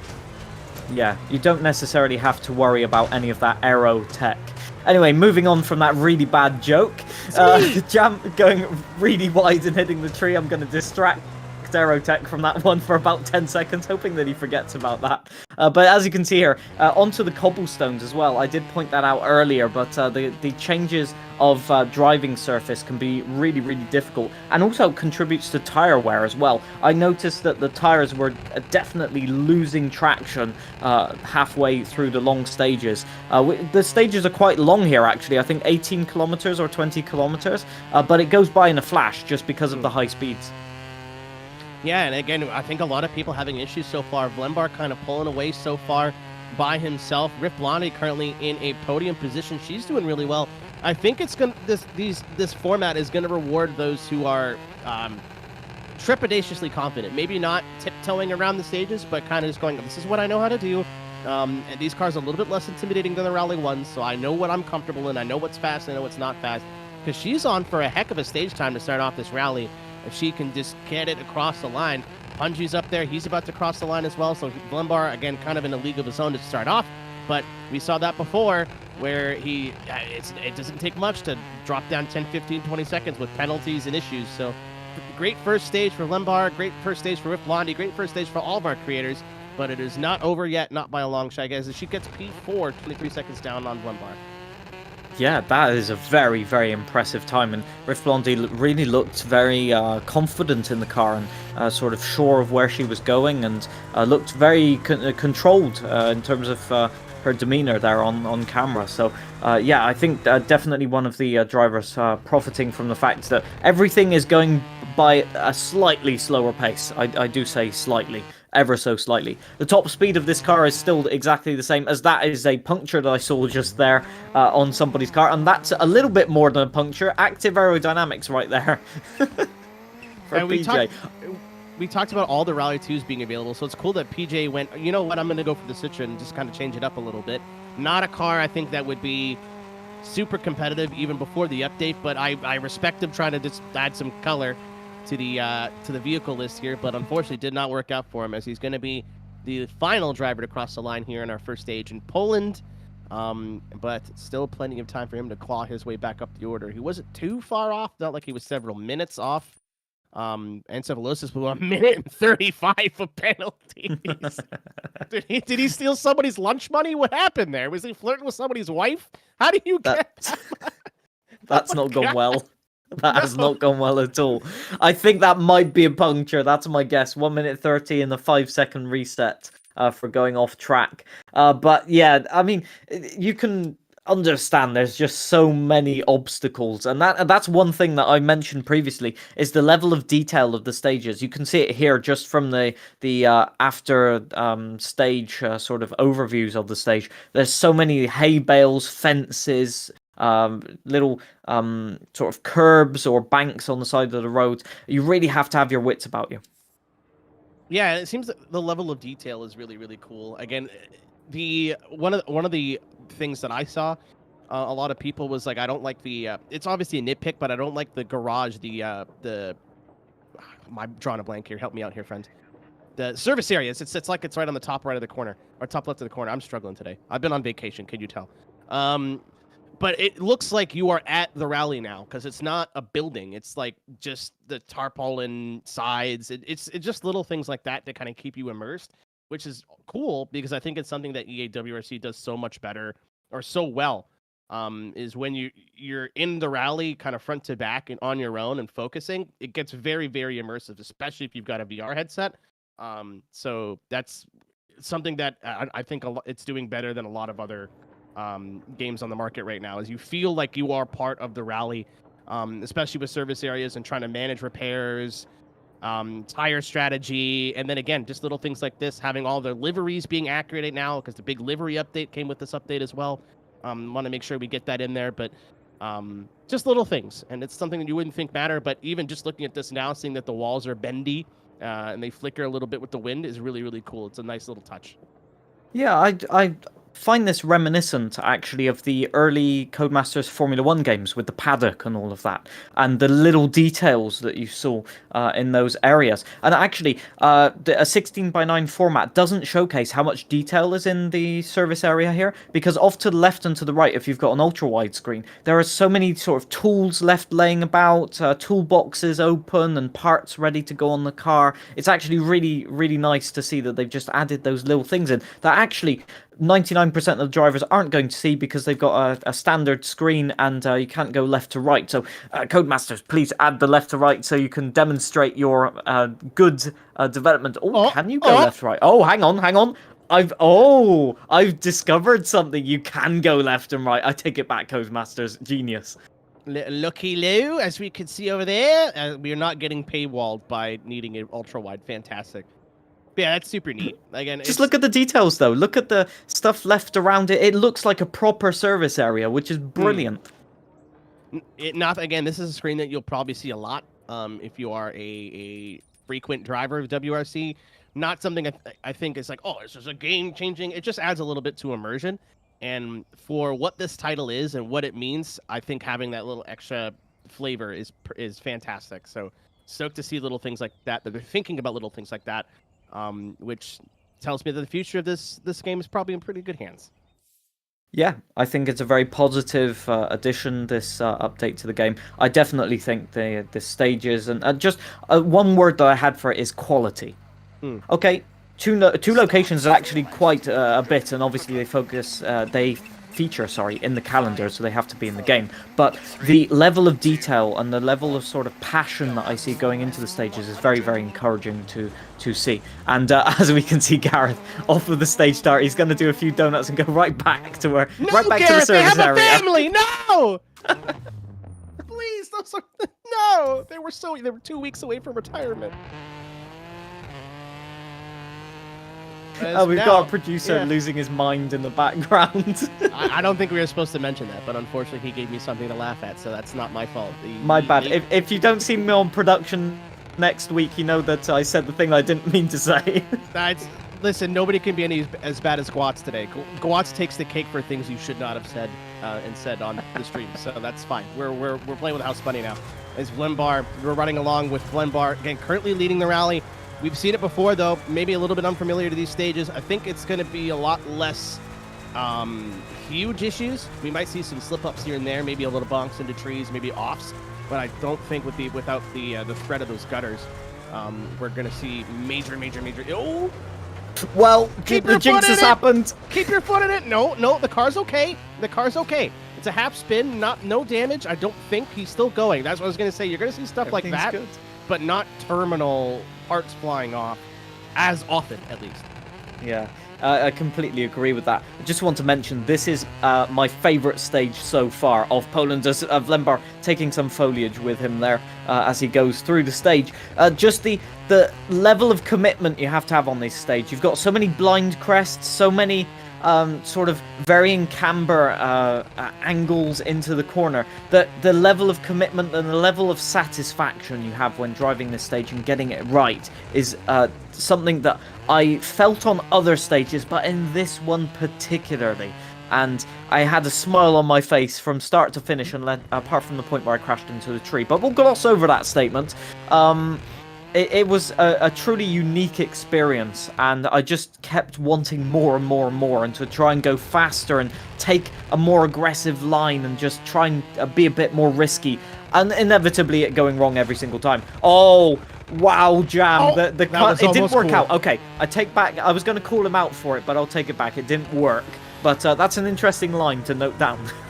That was almost cool. I'm like, surely he's got a penalty for that. Then I saw the anti-cut down there. I'm like, oh, he's just going where they wanted him to go. But unfortunately, the other thing too is that we have the setups locked. It's the first time I think we've done that. I'm calling this Creator Series. This is kind of a special one-off event.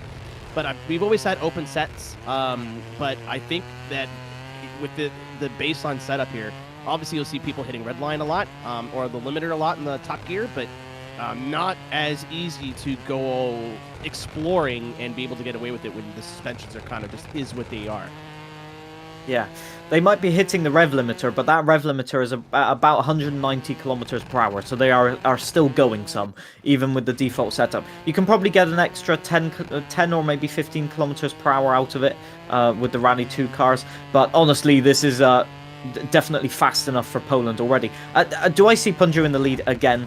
For another say, oh wow, encephalosis! What a wow pirouette in the air. I don't think he's quite happy with that one. He does have a puncture on the front, which would explain why the car didn't turn into the corner. But yeah, demonstrating that these stages can catch you out no matter what you do. My favorite part about that whole sequence was him flipping over and then the silent moment of contemplation, where he just sat there for a second and then, hello, darkness, my old friend. I think we've all been there. JPH now. Obviously having some issues, 34 seconds down on GJ and Punju. But yeah, Punju and JPH, I keep saying GJ. Punju and JPH slugging it out now for the lead. We've talked about him a bit in that last rally because it was such a close battle. We didn't realize how close it was going to be for third as well. But Punju and GJ is up there as well. So top three kind of all on top of each other as we ride along now with GJ. We talked about him a lot today, but it's been cool to have him as a part of our excursions. Again, in the Creator Series, which should be starting up. I believe Punju said he was going to get the club up at some point tonight, so If you're watching this and going, this looks like a lot of fun, I want to jump in on this. I believe, if I can scroll fast enough, our first set of stages, or our schedule for the rally has already been out. I saw it today. I saw it. He posted it somewhere. He tagged me in it, and I was like, oh, that's cool, and now I don't know where he posted it, so give me a minute. I have heard the same though, so I can confirm I do think that the stages are going live this evening. And I tried to take this corner flat out. Guess what? It didn't work. But yeah, a very spectacular finish to the stages here. But yeah, as you said, we'll be eager to have you back, all of you, on the stages of the Creator Series, proving to us why we are just mere scrubs. Yeah, I found it. Thank you for covering me there for a second. So Latvia is going to where we're starting off in WRC 2s. You've got a week to do that, and then we're going to Central Europe after that, and then we'll go to Poland in our third week in the JWRC. So that should be a lot of fun. Won't give you the whole schedule, but there's at least your first 3, and then that's where the 2 brand new locations WRC will be in that schedule. So again, if you want to jump in and get going tonight, I believe he said the club should open at some point tonight, and you have until the 14th of October, which is next Monday, which is when the broadcast will be, to get your times in. So quick little off season for us, and of course we're back in a big way with a bunch of new content, and our season will reflect that. So thanks for joining us again. You can join the club and take part when the time is, and our first rally will be next Monday, from Rally Latvia, as Encephalosis taking a nap. What did he get stuck on? Oh, there's a tree stump there. Oh, how unfortunate. I think, like me, I was thinking, oh, there's a clear line through there, and just drove straight into the tree stump, which you can't see because it's covered by grass there. That is very unfortunate. He now has a puncture on the front left tire as well, so that car, very second-hand, it must be said. Yeah, not the, again, I think that's just the way it was going to go, is big damage. Obviously, he kind of taken it in stride. It was never going to go well after that flip. Then once you've got a front puncture, not much you can do. Is very, very close towards the top of the field. GJ getting the win only by a 10th of a second here in stage 2 in Poland, as Punju right on his heels. Looks like all that practice that he shouldn't have been doing paying off, as even Vlembar 9 seconds behind. Again, very, very easy for the tail of this rally to change stage by stage. Tire strategy a little bit different too. You're seeing some people there on softs, some people on super softs, as really, really hot start to the rally, as we're going to get our past stage winner, GJ, only by a 10th of a second, but currently our leader. GJ, good start to the rally for you. How's it going so far? Hello. This is amazing. I love to discover the new rallies. We don't know the road. We don't know which side it's the next turn. It's amazing, but I am a little scared because in Rally Poland there is always something hiding, waiting for you.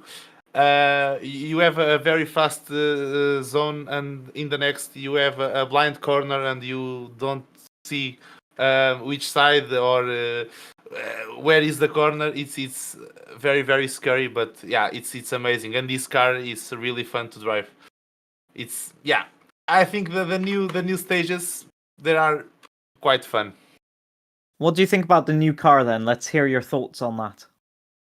I need to drive with setup because I don't. I'm not very, very used to the Rally 2 cars, and I think in Poland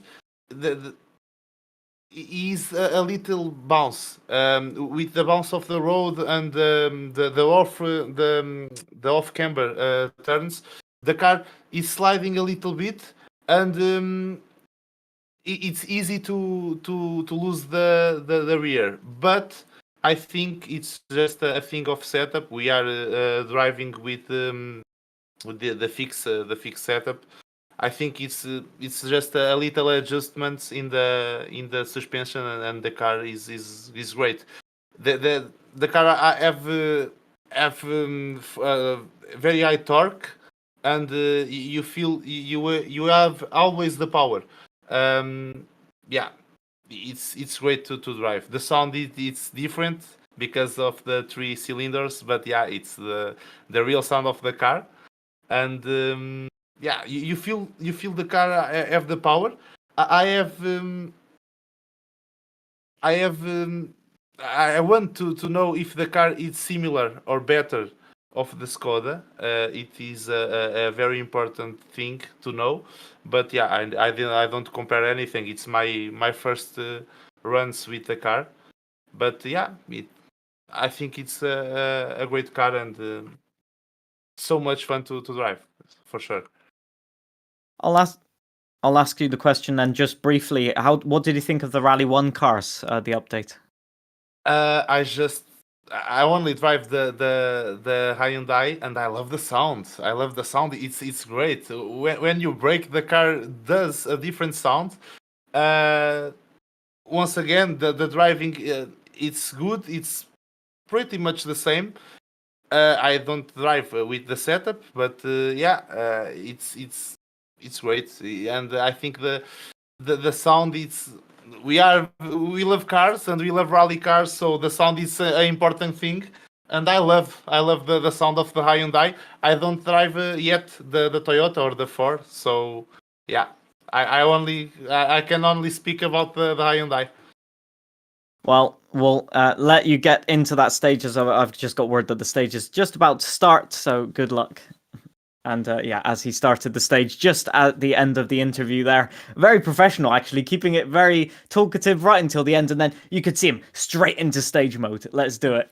Didn't have to talk. Didn't have to ask him anything. He covered all the bases. Apparently, he got the press notes before we got to him. Something he talked about too, which I heard in the preview videos that were coming out, is the sounds have been kind of tweaked and updated for the 24 cars.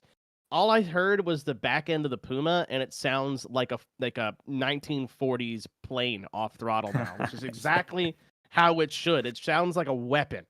So, again, well, speaking of weapon, there's Punju again. Immediately, it's going out. This has been going way too well for me. Let me take it back a little bit, but other than the reset, I think his car's okay. So, obviously, flipping is not good for the time, but has all the stage to try and make that up, but not a whole lot of stage here.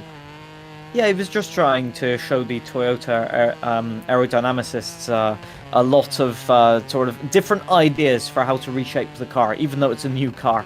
But I'm not sure how much they'll think about that and what advantages they'll give Punju for that one. I think they might want him to keep it on the road. But yeah, definitely the car sounds have been updated. I feel like they're a bit sort of smoother now, less raspy, but they feel or sound a lot closer to what I hear on the WRC broadcast. So yeah, again, great. Like I've always thought that Codemasters great quality with sounds, and they've really knocked it out of the park with this one. EA in general, if you play any EA car game, the sounds, whether it's a replay cameras, in-car cameras, are usually one of the best parts of the game, and something that's so important to Rally. Obviously, when you're esports, you don't care. But playing at home... Oh, you do? Well, I mean, like, when you're going, right? But as somebody who, would just fire the game up, maybe single player, play by themselves, the air quotes casual audience, to have the sounds be accurate, especially in the Rally 1s, where it does sound like a machine gun going off half the time, just as that little bit of extra salt and pepper to complete the package. And it's something that, as you said, the team over at Codemasters understands and has done so well for so many years. Whether it be this game or back in their catalog, it doesn't matter. So I'm stoked that that's something that they thought of and that they went after. Just like the service station stuff, doesn't change the hands on the wheel gravel, but it just kind of adds that extra little bit of flavor to make it feel like, oh hey, I'm in a rally, I'm in the WRC right now, which is cool. As in Guat's just a little lazy spin. Say hello to the marshals. No worries. He's just allowing them to take a new photograph of the new car. Don't worry, marshals are huge fans. Yeah. He can't get back on stage though. Yeah, as we were mentioning, the roadsides are very unforgiving here, and there's a lot of detail in the banks and the road surface. And I think Punju had a puncture on the rear right there, which is very unfortunate for him. I would say, just mentioning briefly esports, in that sound actually plays, at least it did for me, a big part in motivation. When you're driving a car to the limit, as you do in competitions, and you can really sort of feel and hear the car at its limit. It really has a motivating experience, and that's what I felt when driving the new stages and hearing new cars. It just was an exhilarating experience where I just felt that I wanted to drive more kilometers and faster and more aggressive, etc. And from somebody, I don't know how much time you have in this game, over a year, probably. Too much. Yeah, a lot, in the hundreds at least. To Yeah, have that sense more. of like, I want to keep going, I think is the best compliment that you could give. Obviously, you can compliment like menus and whatever and new stuff, but if at the end of the day, it's like I just want to keep going. From somebody who has seen everything and experienced everything 15 times at least at this point, that's about as glowing a review as you can get.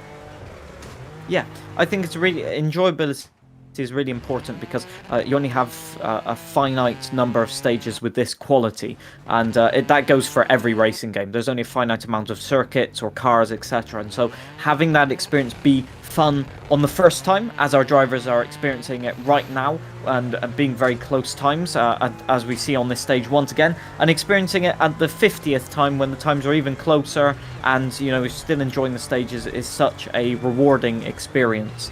And I do find that one of the major things. What a recovery from Hamsephilosis. And then, from hero to zero in all of about 5 seconds.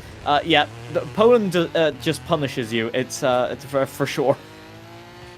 Unfortunate for Ansi there, but still a good stage time. He's going to get it over Punju, get it over PJ, so I get a lot of the top part of the drivers having issues, minus Vlembar. Starting to wonder who did more. Cooked on this stage. Again, one of your eternal rivals in Creator Series. No surprises towards the top of the board. Yeah, 11 seconds I seem to see there on the leaderboard. So my days, he has knocked this one out of the park. I think he's just got in the groove with the car. Vlembar has that, but then again, all of the sort of top drivers in our club. It seems to just have that ability to, after stage 2 or 3, just lock in to the car and just drive it to the limit right to the end of the rally. It's impressive. It is very, very impressive. Look at that, 11 seconds. RCJPH did have a penalty, though, so probably a reset, which would probably make the gap about 8 seconds of penalty, really, by the time he gets back up to speed. So it's very, very close. Ancephallosis, even with that problem at the end, still snatches P3. Impressive stuff. Yeah, and again, somebody who was at the top of the board, not to kind of twist the knife, but GJ was at the top of the board in one stage. Now he's tumbled to 6th, and he's a minute behind Vlembar. So Vlembar is going to need a catastrophic sort of issue to kind of make this a rally, at least for first. But there's still a lot of competition for second, and a lot of competition across the board, as we are going to get another one of our good friends out there who we've been pointing and laughing at for the last hour or so. Up into the board, we get to speak to Jam. Jam, my friend. Oh, whoa, hi. Welcome to the commentary booth. Not the, again, I think everyone's kind of been hit and miss all day today, but how's it going for you in terms of front to back? Oh, it's actually really going really well. For this particular stage in the we were in the VC, and I basically said I'm YOLOing this, and I'm keeping the tires that I had from stage 1 to whatever the hell we are now, and then swapping to this one on this stage. So I ended up getting lost a few thousand times in the last stage, and just grip was not there to be found anymore. But other than that, the cars feel, I mean, at least this particular one, the Rally 2 one, feels a little more unstable to me compared to the other Rally 2 cars. I don't know, that might just be me, but the default tuning on this one feels a little wibbly wobbly, I guess. I don't know how to, words are hard. Aggressive. Would aggressive be a good word? Yes. I'm ESL. I can make that excuse. So, see, I'll ask you a different question to what I've asked the other drivers. You care a lot about aesthetics. I know that from your own live stream. So I'm going to ask you, what do you think about the visual quality of the new stages? Okay, yes, it does look super good. I'm playing in HDR. I would, in my opinion, the best way to see this, you'll see it. The lighting is too good. I did feel some like graphical hitching. I don't know if the other drivers felt that. or you guys in the booth, but like I did feel some hitching here and there. That could also be the issue of my machine, but lighting is super good. I love the way it renders the sunsets and the light where it kind of lands. It's good. I love it. Plus, Yeah, the I love the Philippines livery is also a plus because I am from the Philippines. That's why I'm running that today. extra incentive, eh? Exactly.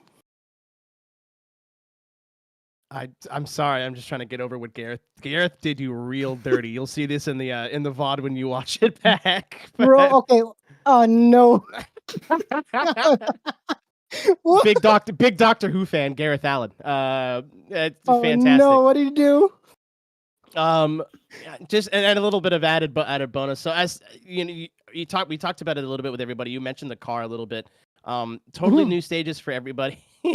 Totally new stages for everybody. So it seems like you've either had really good luck, or then really you dropped back and made a mistake. Not to kind of put the weight on you, because everybody's been doing that today. Where has been the biggest point of contention? Like, where have you felt like you've been struggling the most today? Wibbly wobbly. So I'm sorry, I just read the name tag. Yeah, sorry. Oh my god. Honestly, okay, that's fine. I feel but we're about to see the drivers go into the stage, I think. So we might leave Jam to concentrate on the beautiful names that Gareth has awarded him and throughout this interview. So good luck to you, Jam, and enjoy the stages once again. Thank you for your interview. I about fell out of my chair when I saw that. I'm like, I could just see it slowly forming. I'm like, he's cooking. He's got an idea. We'll have to let his driving do the talking.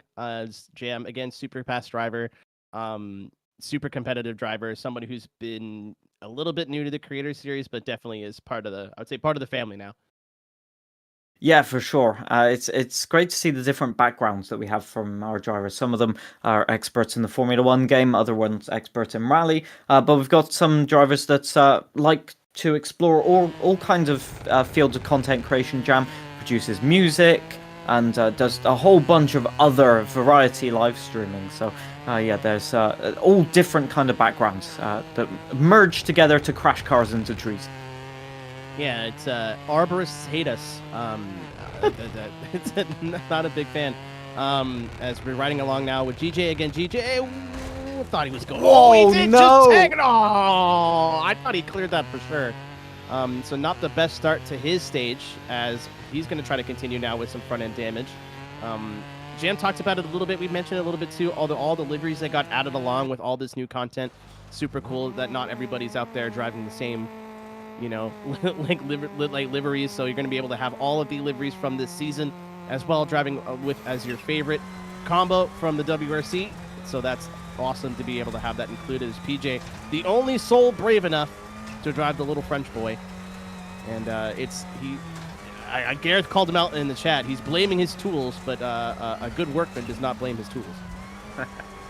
Well, it's a brave person to take the Citroen on these stages. It can be quite an understeery car, and so he's going to have to be very, very aggressive and sort of trusting in the car. And you can see really chucking it. And there's a telegraph pole in there somewhere. He's going over all of the debris next to the stage, but he's made it out somehow unscathed. I can't quite believe it. That Citroen is a tough old car, that's for sure. Yeah, obviously they've had huge success in rallying's past. We talked about it a bit before, with a rookie showing up and setting the world alight. Well, that was the world of rallying for about 10 years if you were French and your name was Sebastian. So, no use, not a manufacturer that's used to being towards the top step of the podium. Obviously, some weight has shifted towards this part of their journey, but it's cool to see them still involved as we jump back on now with Punju. Again, Punju been trying to hit the top step of the podium, but other than Lembar, it feels like everyone from second on back is really good stage and then issues, and then a really good stage and then issues. So it's all kind of evening out towards these last back half of this Polish rally and seeing who can minimize those mistakes, who can carry that damage and still be the fastest across the line. And it's still anybody to play for those last two steps of the podium. And that's to say if Lembar doesn't have any issues, because that's what we saw in that first rally in Latvia. Yes, what I'll mention as well is just the changing tempo of the stages really sort of forces you to adapt your momentum of driving, let's call it. Some of these corners punch you straight into the barrier there. I thought, is the car going to turn? No, it seems to be understeering, and then he applied throttle and it still didn't turn, and that's when I knew there was going to be some shenanigans there. Yeah, it's very, very difficult to keep consistent when you get to a very fast corner and then the junction immediately after. And the stages kind of force you to keep yourself on your toes, effectively. There are some other stages, like I think maybe Spain, Iberia, or indeed Sweden, that have quite sweeping corners, and they even Finland really, it just lures you into keeping that same type of driving style, whereas here, you really have to be thinking about what you're doing, listening to the pace notes, and it adds to the driving experience.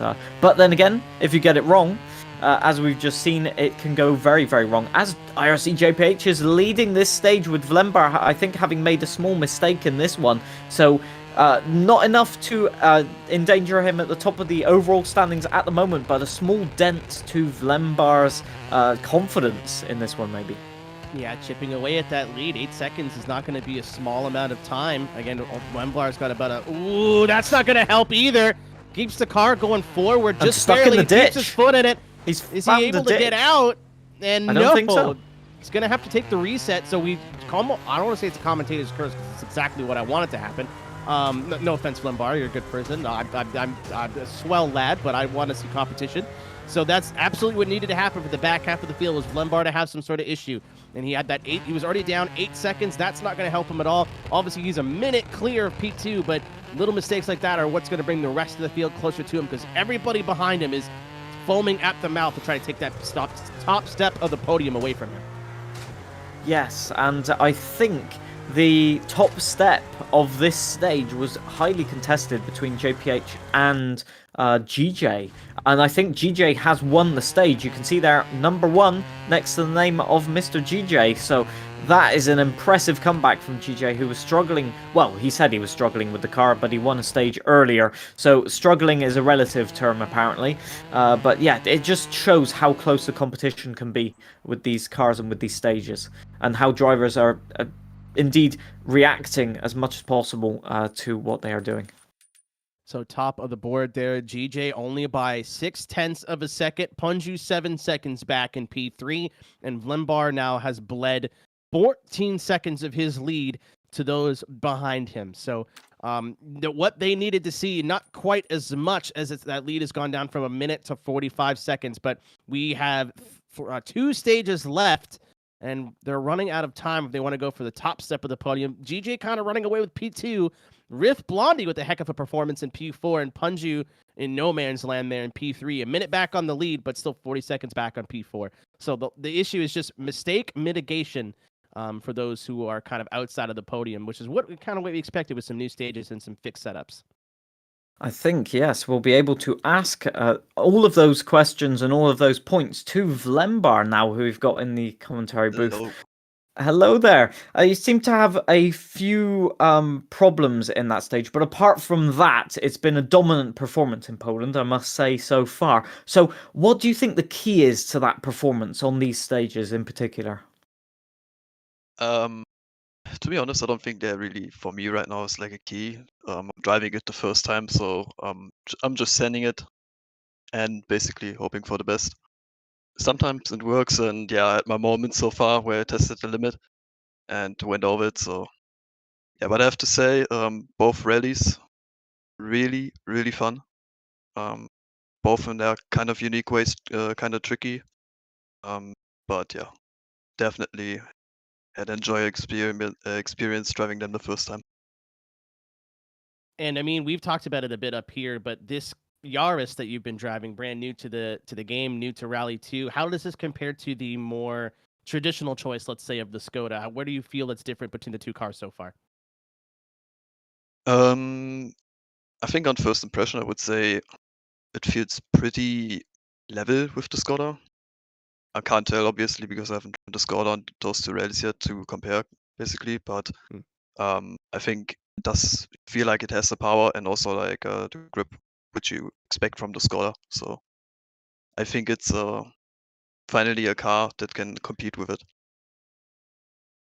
Which was a good- Definitely in definitely not a YouTube video that I did. The comparison was very, very close, and my analysis actually was that you could adjust the setup of the Yaris Rally 2 to be competitive with the Skoda. So it'll be very, very impressive to see people taking the new car and beating some of the leaderboard times. We do love to see that. Will we see your name on the leaderboards with those times? Do you have a lot of confidence in the Rally 2 car? I'd say probably yes. I do like the four-wheel drive cars, and especially the Rally 2 ones. So I'm really gonna probably enjoy the times in the time trial, getting to know the tracks, and yeah, gonna try maybe getting one of good times in. So we'll see. I think I'll ask maybe one last question. On controller, how are the stages? Because we've driven them I've driven them on wheel. How is it on the controller? I'd say in general probably I expect it to be like pretty the same, like the like using a wheel, but obviously I don't know. So, but I have to say it feels very smooth. At least the default setup. We don't have any setup, so I can't tell with a few tweaks to the car. So, but I say yeah, in general it feels pretty good to drive them.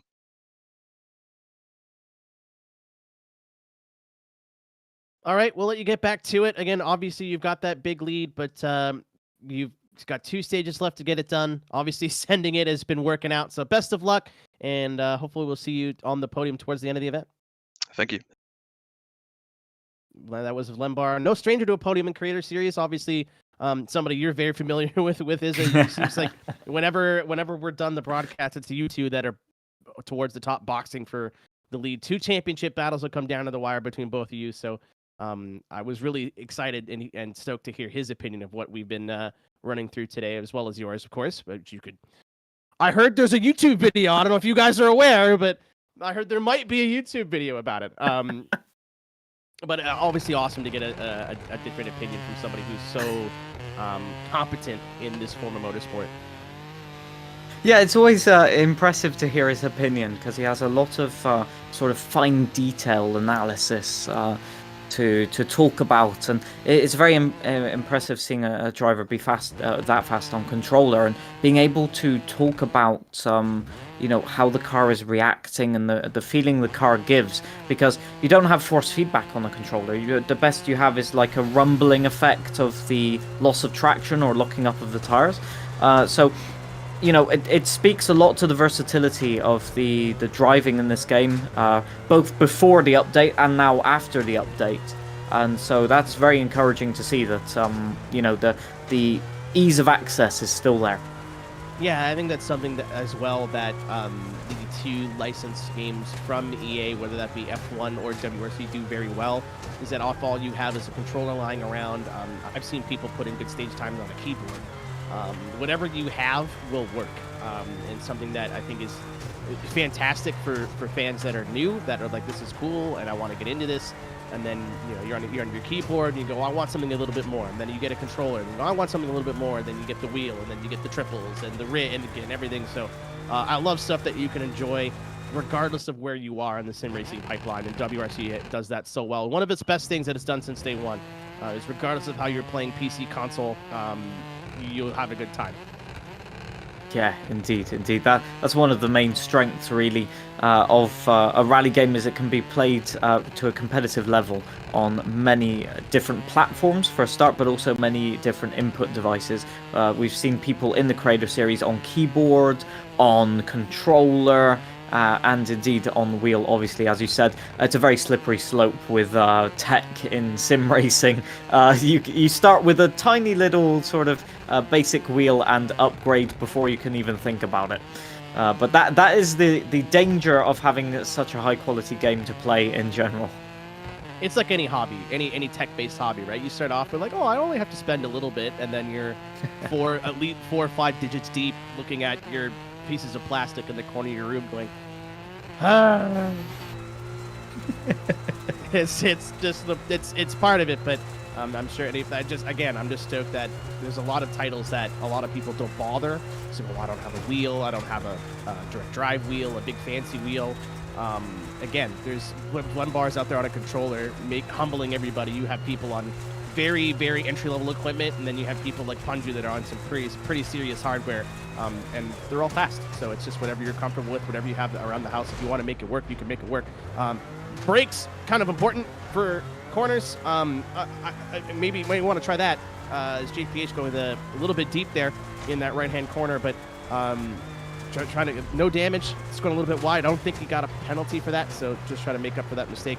You talked about it a bit too. All these junctions kind of come out of nowhere after really fast sections, so it's a big rhythm breaker here on this fifth to sixth stages. Yes, if I remember correctly, the last corner of this stage will catch someone out. The pace note is optimistic, let's call it that. So RC JPH, the commitment has been amazing so far. It's been incredible to watch his perspective. Let's see if he can nail the final turn coming up in a few corners time. I know I didn't for the first time I played this stage, so it'll be interesting to see. Here it is coming up, and oh no, off, there it is. There's the optimistic pace note. It's an off-camber corner, and yeah, I think it says five right or something, and you kind of want to take it flat out, and it doesn't end up going very well.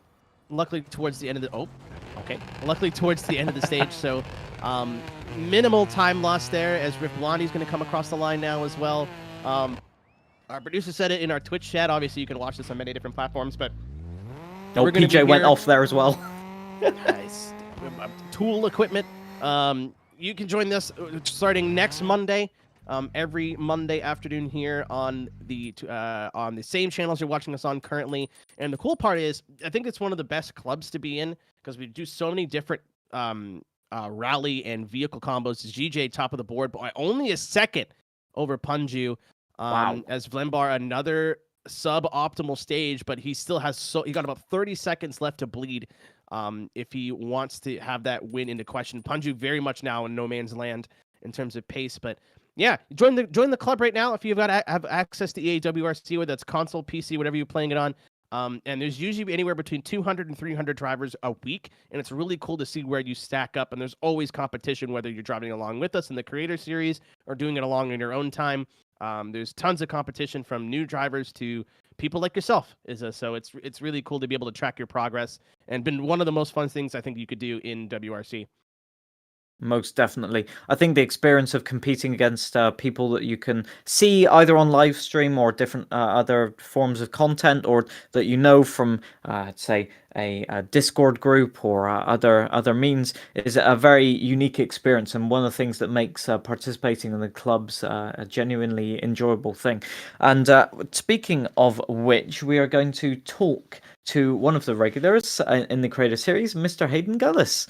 How has it been going so far? You're actually sitting pretty good in P5 overall at the moment, 2 minutes off the lead, but in context, that's really fast. Yeah, no, I'm pretty happy with how it's gone so far. I'm looking to try and maybe catch up on Riff Blondie in this last little battle going on here. But yeah, it's going to be interesting going into it, see how it pays out. I got a few damages on the last one. I'm learning bits from the other drivers in the VC. They told me look out for some brake marker flags because it indicates when a brake. Thought I saw one. Turned out it was maybe one that was a bit too late, and I went straight into a marshal's car. So I'm not taking their advice again. It did not work out. So I got a lot of damages. But yeah, it should be fun. This last little one.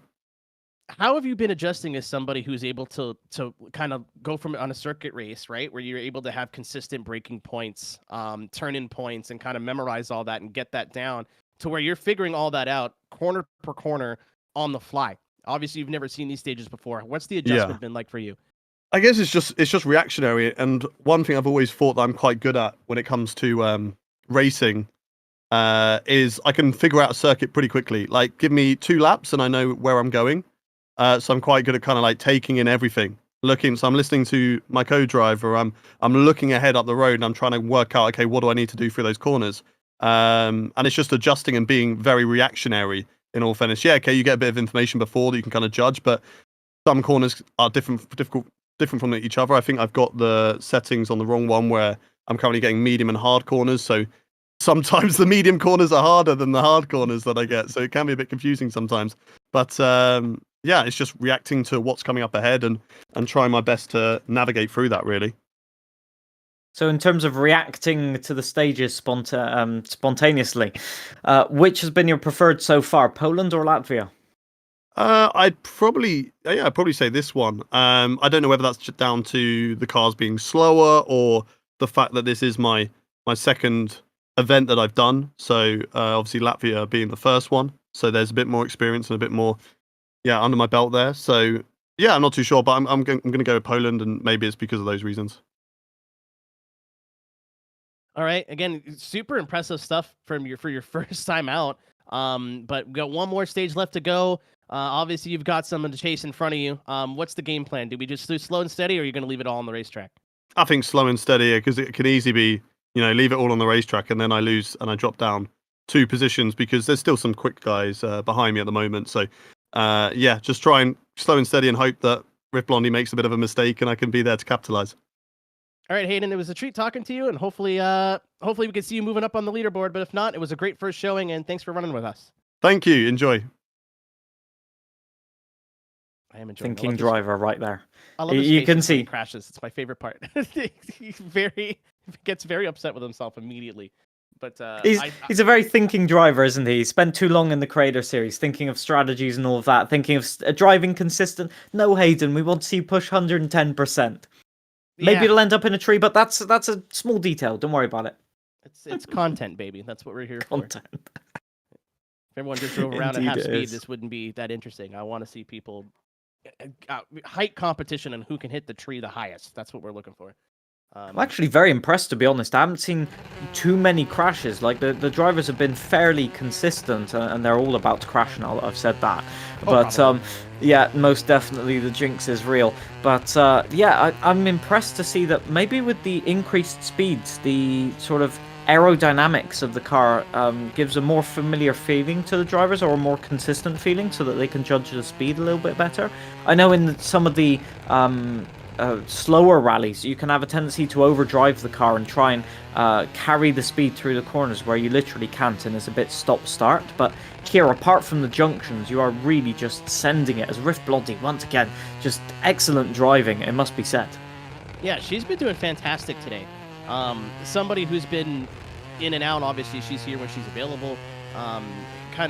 She's been towards the top of the leaderboard, towards the bottom, but she's just been super consistent and locked in. Obviously, everybody's been having issues today, so we can't say, just minimizing the issues. Clips of the banks, little half spins here and there, but nothing super serious. It's just a little, again, there you go. Another clip of the bank. Yeah, a little tag of the bank. Obviously, not something you want to have happen, but it's a lot better than a huge puncture and half the car missing. So she's been doing very well at staying quick and minimizing mistakes. Yeah, I couldn't say it any better. It's been a very consistent drive from her, and very, very impressive. She seems to like this Rally 2 car, that's for sure. And that's great to see, really, because I've only heard positive comments about this car, really, which doesn't surprise me, as it's a joy to drive. Honestly, I was having so much fun with it yesterday.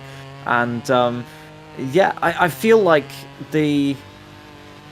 as someone that won't be having so much fun is Encephalosis with another puncture. Every time he has a puncture on that front right, it's impressive. Pirelli's making their money this weekend. The Joker lap. The not so Joker lap. We would like to extend our condolences to those 2 members of the crowd. You will be sorely missed. Direct all complaints towards johnencephalosis.com. That's John.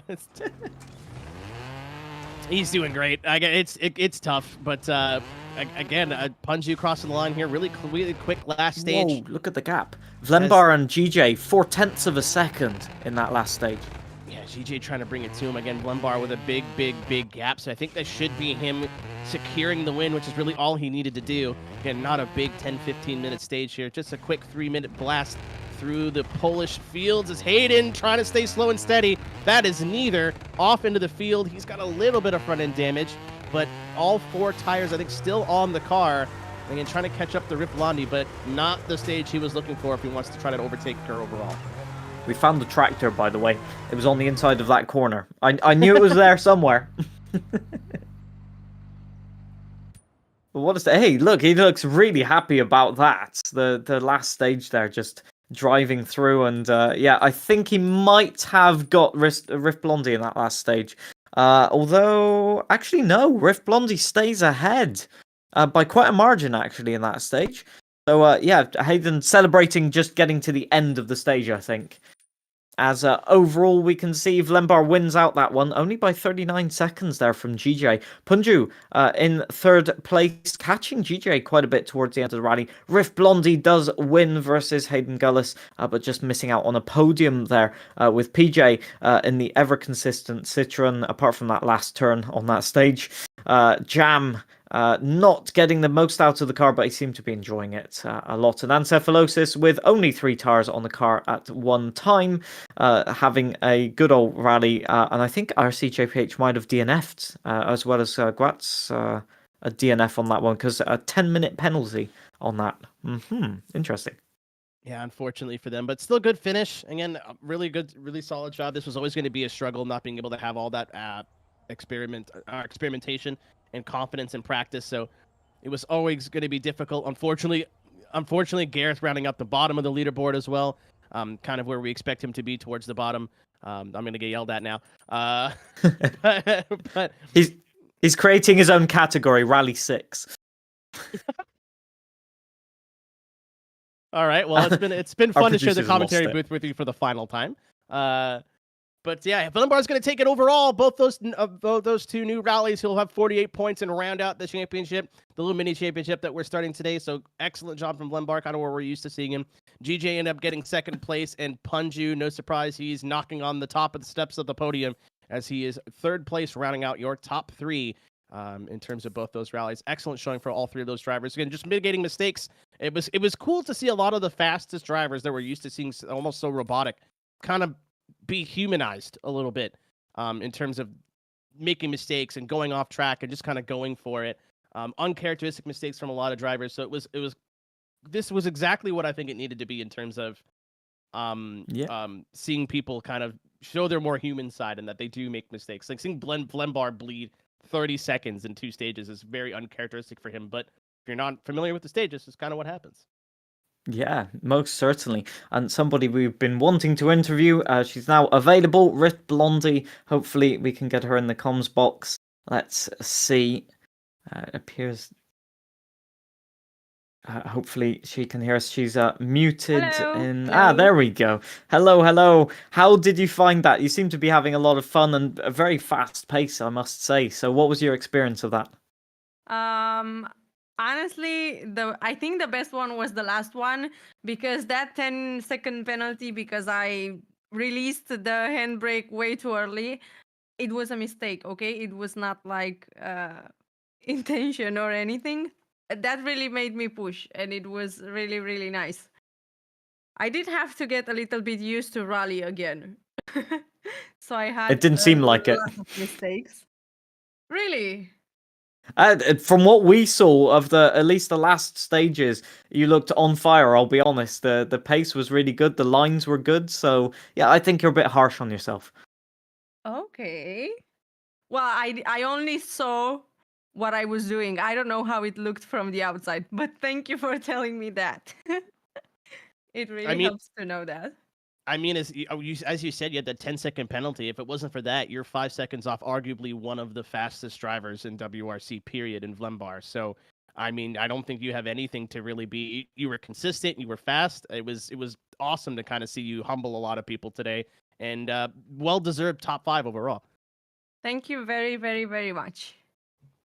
I really appreciate those words. I had a lot of fun, honestly. I had a lot of fun. It's always fun to be around here and to compete. It really brings out the driver inside of me, because I have really good competition. So it really makes you push. And we're very glad to hear that. Congratulations to everyone. Like, everyone did amazing, honestly. So what did you think of the new content? Let's have your review of it just briefly. Okay, so... First of all, I saw like the instant difference between the new one and the last one. the cars feel a little bit better if you tweak your wheel, because that will be something you will need to do when you will open the game. I like the graphics. I feel like they have improved. And I like the new rallies, honestly. It's gonna be a lot of fun to drive on them again. Because they are hard. I feel like they are harder than what we had before. They look a little bit like Estonia, but like on a harder way. So I really enjoy them. And Really love those. so yeah, again, you said you had to get used to rallying again today. And again, it looked like you got used to it towards the end there. I asked the question to the couple people, having the leaderboard on the side, knowing who you're chasing. Do you feel like that was a distraction, or do you think that helped you overall today? Honestly, I feel like I did not look very much at who was in front of me or behind me. I basically look at that to see how close I am to the finish line. So it really didn't bother me. Maybe I think that people would consider that it would bother them because of the fact that they can look at it because they are not driving. But once you're driving, you can't really look at that. Because you might miss a hairpin. And that would be a big problem. Trust me. Yeah, I don't think I think that there wouldn't be the first time today. Wouldn't be the last that somebody's missed a hairpin because It's true. Including myself. So don't do what I did. You can look at the split times once you've missed the hairpin, you know, in the pools where you think, oh, it's all gone wrong. Right, let's check the leaderboard. That's true. That's true. But it's great to have them around there. It's nice to see, but at the same time, it's a little bit distracting because it might make you a little bit too comfortable, and you never know when you will make a mistake and the table will turn around. You know, so don't rely on that. Try and push your limits. Wow, couldn't say it any better, really. The stages encourage you to drive fast and push the limits, but I think we can say that we're very glad that you enjoyed the experience, and it was great to have you back once again. And I hope to have you back for the regular creator series at some point as well. 100% sure from now on I will be around here and I will stick around here, so you will see me often. That sounds great to me.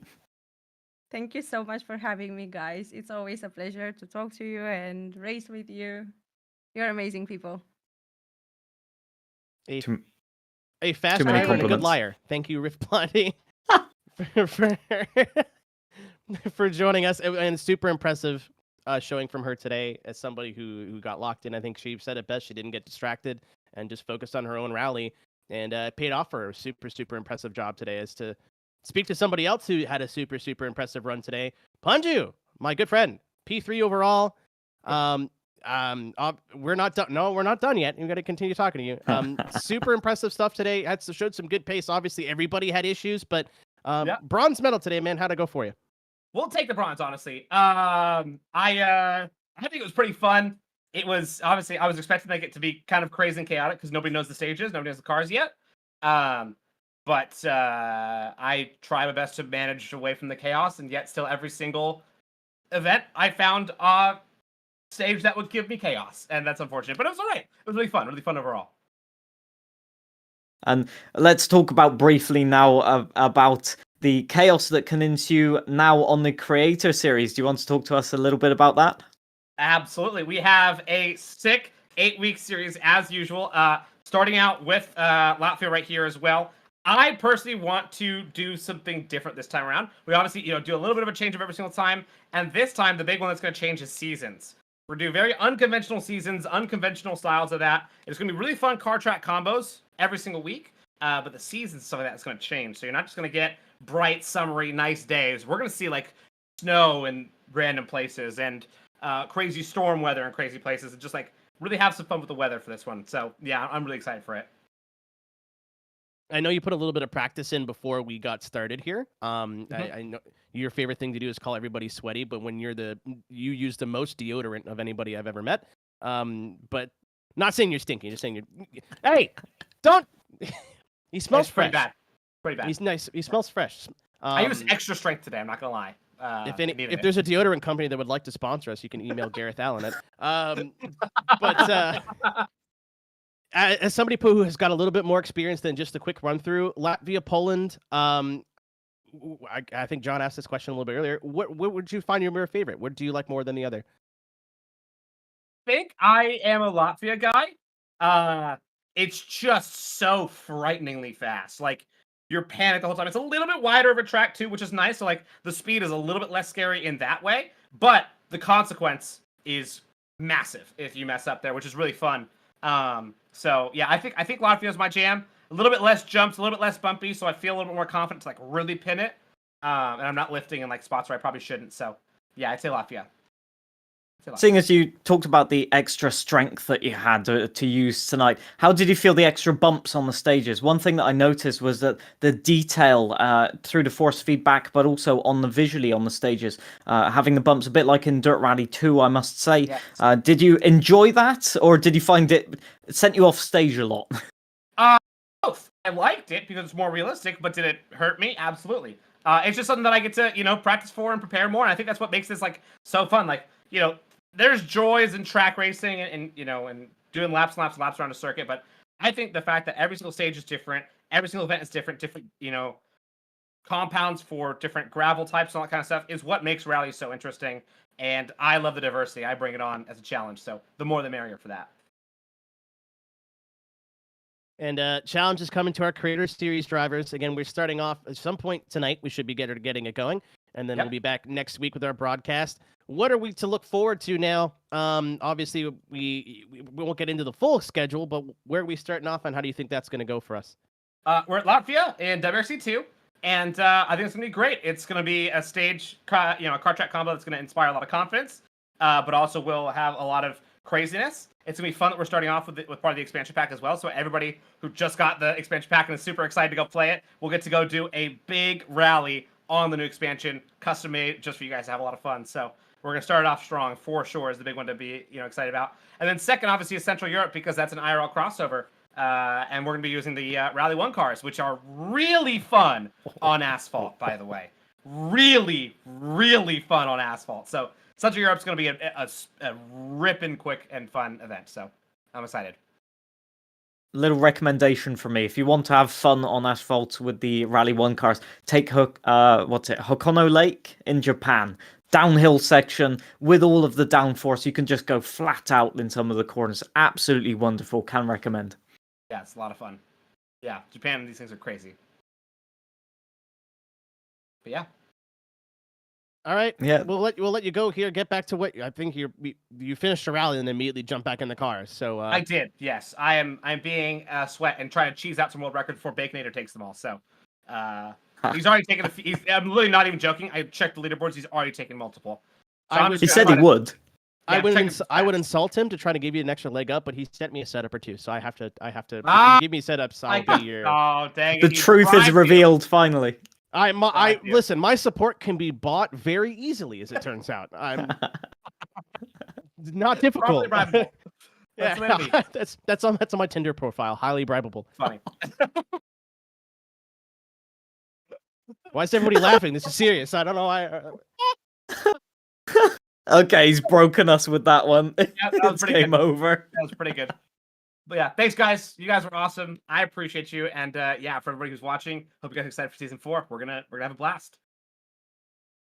Thank you ever so much. Wow, what an experience this evening, to be honest, with the stages, with the cars. It even from a spectating point of view, it felt fast, it felt on the limit and enjoyable to watch. So I can't wait for the Creator Series next week, where, well, hopefully everybody will make it to the end, but seeing as it's new stages, we're going to have to watch out. Let's put it that way. I think you said it best earlier today. The entire time we were watching, I kept looking over at my wheel, just like, man, I want to be driving these right now.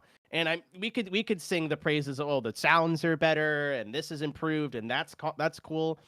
When at the end of the day, if you're watching something, a racing game, a sim, whatever, and going, I want to drive, that's probably the biggest compliment we could give. And both those stages today, in the preview builds, I'll be like, oh, it's fast gravel stages. We've got Estonia, we've got Finland. They're very clearly different. They look like they drive totally different. The new content looks like it's a lot of fun as well.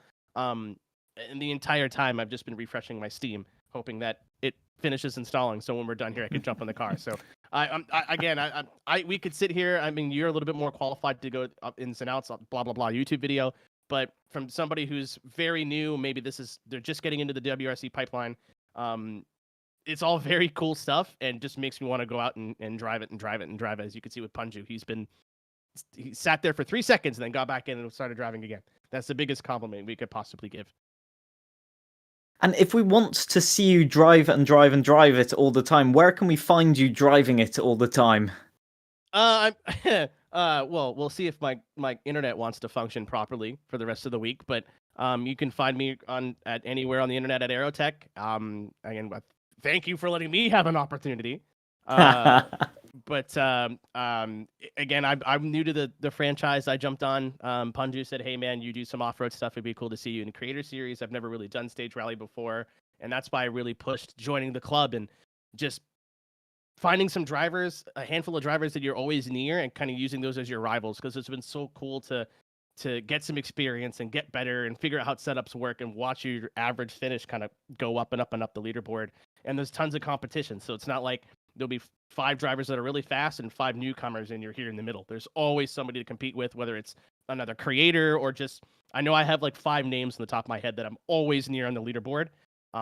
That's the most fun thing about this whole thing, is there's lots of competition, varied stages and weather and car combos. It's not just following a real life schedule or something very formulaic, and still very fun too. So I'll take the opportunity to plug myself at any point, but join the club, get involved. It's a blast, and it's the best way to spend a Monday night if you've got the time.